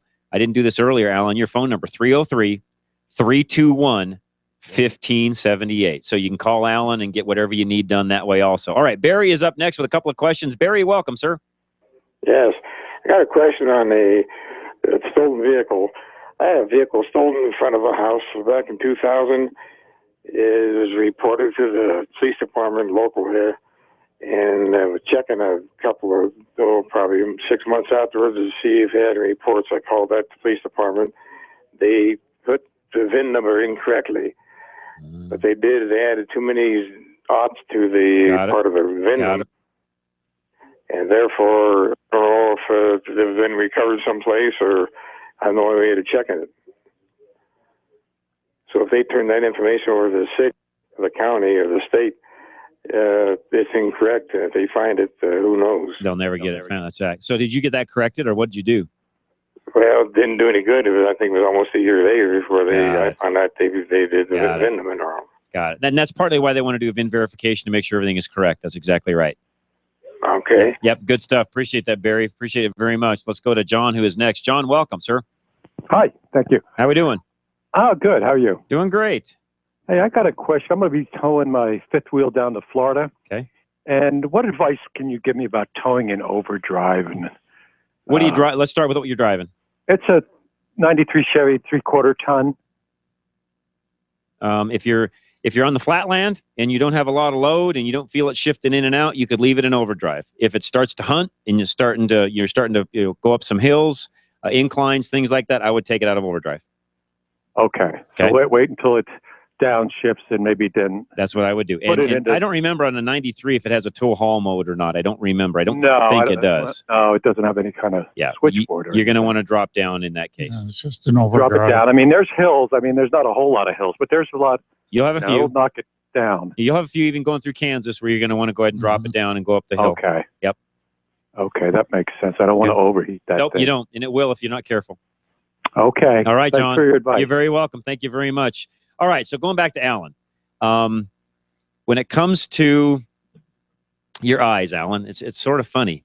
We really don't take care of them sometimes like we should, do we? No, we don't. As a matter of fact, it's kind of interesting. We brought in a retinal imaging machine, the doc did, and we're looking at the retina, and he's explaining all the different things that he's looking for, and it's it's like he can pick up hypertension inside the eye, or you can pick up diabetes and glaucoma, all these different things that he can catch early. It's basically an organ, correct? Right. So when they look at that, they can get a lot of ideas of what's going on inside of us. It's the window to the body, Yeah. and it's just, it's just such an easy exam for people to do. And you just think, wow, get in every year or two. I was just going to say, how often should somebody come in and actually have their eyes examined? Those of us that wear contacts or lenses, we kind of do it on a regular basis anyways, because you can sort of tell. You go in yearly because you're putting something on the top of the eye. Exactly. Outside of that, how often? Up to 50, every couple years. After 50, do it every year. Okay. We can catch stuff early. It's just so important. Okay. So even at that point. Right. All right. So question for you, guy that wears contacts all the time. Colorado's a dry climate. Mm-hmm. Anybody make any type of a lens that works better in a dry climate than not? They do have some newer lenses out that, the problem is a soft lens got to stay soft. How is it going to stay soft? Moisture. It pulls your tears from the eyes, and that's why you dry out. Right. So they've come up with more soft lenses out there that can, stay soft without pulling as much from the eye. And there's different types of materials available out. But the big thing is to get in and talk to the doctor. Make sure you're not having a tear problem and that type of thing. Okay. All right. Makes total sense. When it comes to the repair, some people have glasses. We're moving. So, we're going through all this stuff. So this morning, my wife puts on her old Coke bottle glasses. Before my wife had LASIK, she literally was, blind because, legally blind because of how thick her glasses were. And so she gets the old Coke bottle glasses out this morning and puts them on and thinking, whoa, that's going back in time. But my point is this. You can fix pretty much any glass. So even if somebody's got an old set of glasses they need to get taken care of, you can do that too, Yes, right? Yeah, I do repairs. I'm one of the few people that still welds, and that type of thing I can make, And then the other thing is, they talk about those Coke bottle lenses, but the new technology we have, we can really thin those up. Really? And okay, so explain. I've always different wondered types that. Why of is index that? of material. Before we just, when I started in this business, all we had was glass. We're going back 30 plus years, and then they came out with the plastic, and now they have different variations of plastic that it's more like a condensed plastic. So it's a higher index of a refraction. So it thins the lens. So, you could, before you'd have a -6, which is a real thick lens. Now it looks like a -2. Wow. So it's just really amazing, the different type of materials. So maybe this is a dumb question. When you go to build a lens, do you order like a sheet, a blank, a small little piece? How does that work? What my office is set up to do finish work. So when I get a lens, it looks like a big dish. Okay. And then I take that lens and then I fix it into the frame. Okay. But the way they start, there's different types. You'll either mold, or they'll start with a button, and then they surface it with big generators like lace. And we put the curves on the front and the back.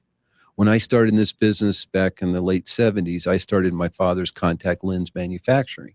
And we started with little buttons. Basically, glasses is just a larger button. Wow. And it's all done with lace. Okay.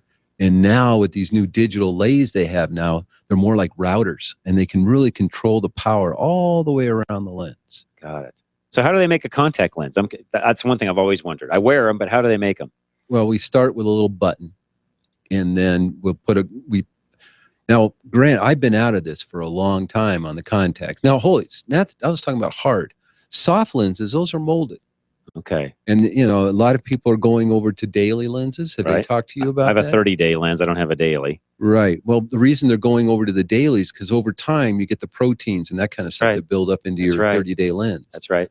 Well, in a daily lens, you just take them out and throw them away. And they're bringing the price down on those. They're almost comparable to a 30-day lens. Really? The advantage of that daily lens is you don't get that buildup. Right. You don't have. Right. No, I can always tell when to put a fresh set in. When I know I know when I'm at the end of my 30 days without even looking at the calendar. Right. I can tell my vision. I can feel that I'm at the end. And it's sort of like, I got these last 3 or 4 days I've got to work through. It's almost like, I'm just going to start over. Even on the 2-week and the 30-day, they keep improving those lenses. They are. So they're getting better. Yeah. Now, part of my problem, and I don't know, maybe this is why they haven't recommended a daily yet, and I'll just come see you and figure this out the next time I do this. You have astigmatism? Yeah, I wear a toric lens, and maybe that's why I don't do a daily that way. Yeah, they're a lot more expensive. Yeah, my toric lenses over my regular But even those lenses are coming down. Yeah, so I've noticed that. Not quite as much as I'd like to see them, but hey, you know what? It's let me just say this: when it comes to working on cars, some of the things I mentioned earlier, it's a whole lot easier for me personally wearing a contact lens than it was wearing bifocals. You're still wearing protective eyewear over those, yes. aren't you? Yeah, because if you get anything in them, it really hurts. Especially with a soft lens, it masks it. See, with a hard lens, you could tell when you had something underneath the contact. Got it. But with the soft lens, it's hard to tell, and then you can get corneal abrasions. Got it. All right. That's it for the day, guys. Alan Stack, Stack Optical, thanks for joining us. Thank you, John. It's been fantastic. 303-321-1578. He's located at 3865 Cherry Creek Drive North in Denver. Paul Leuenberger, American National Insurance. Paul, thanks. Thank you. It's been great having you. His number, 303-619-9891. And Dorsey Johnson, Arvada West, what is your number? 303-422-1065. All right. Appreciate you joining us. Larry Unger on the other side of the glass from Larry's Automotive and Transmission and Mindy. We'll be back next week, same time, same place. And I'll be here Monday for Rush to Reason at 3 o'clock in the afternoon. God bless you guys. Have a great weekend. This is Drive Radio, KLZ 560. Still haven't had enough? Go to drive-radio.com. Email your questions and comments. Download previous programs and find lots of useful information, including your nearest Colorado Select Auto Care Center. That's drive-radio.com. Thanks for listening to Drive Radio, sponsored by the member shops of Colorado Select Auto Care Centers on KLZ 560. Drive Radio is a presentation of Colorado Select Auto Care Centers.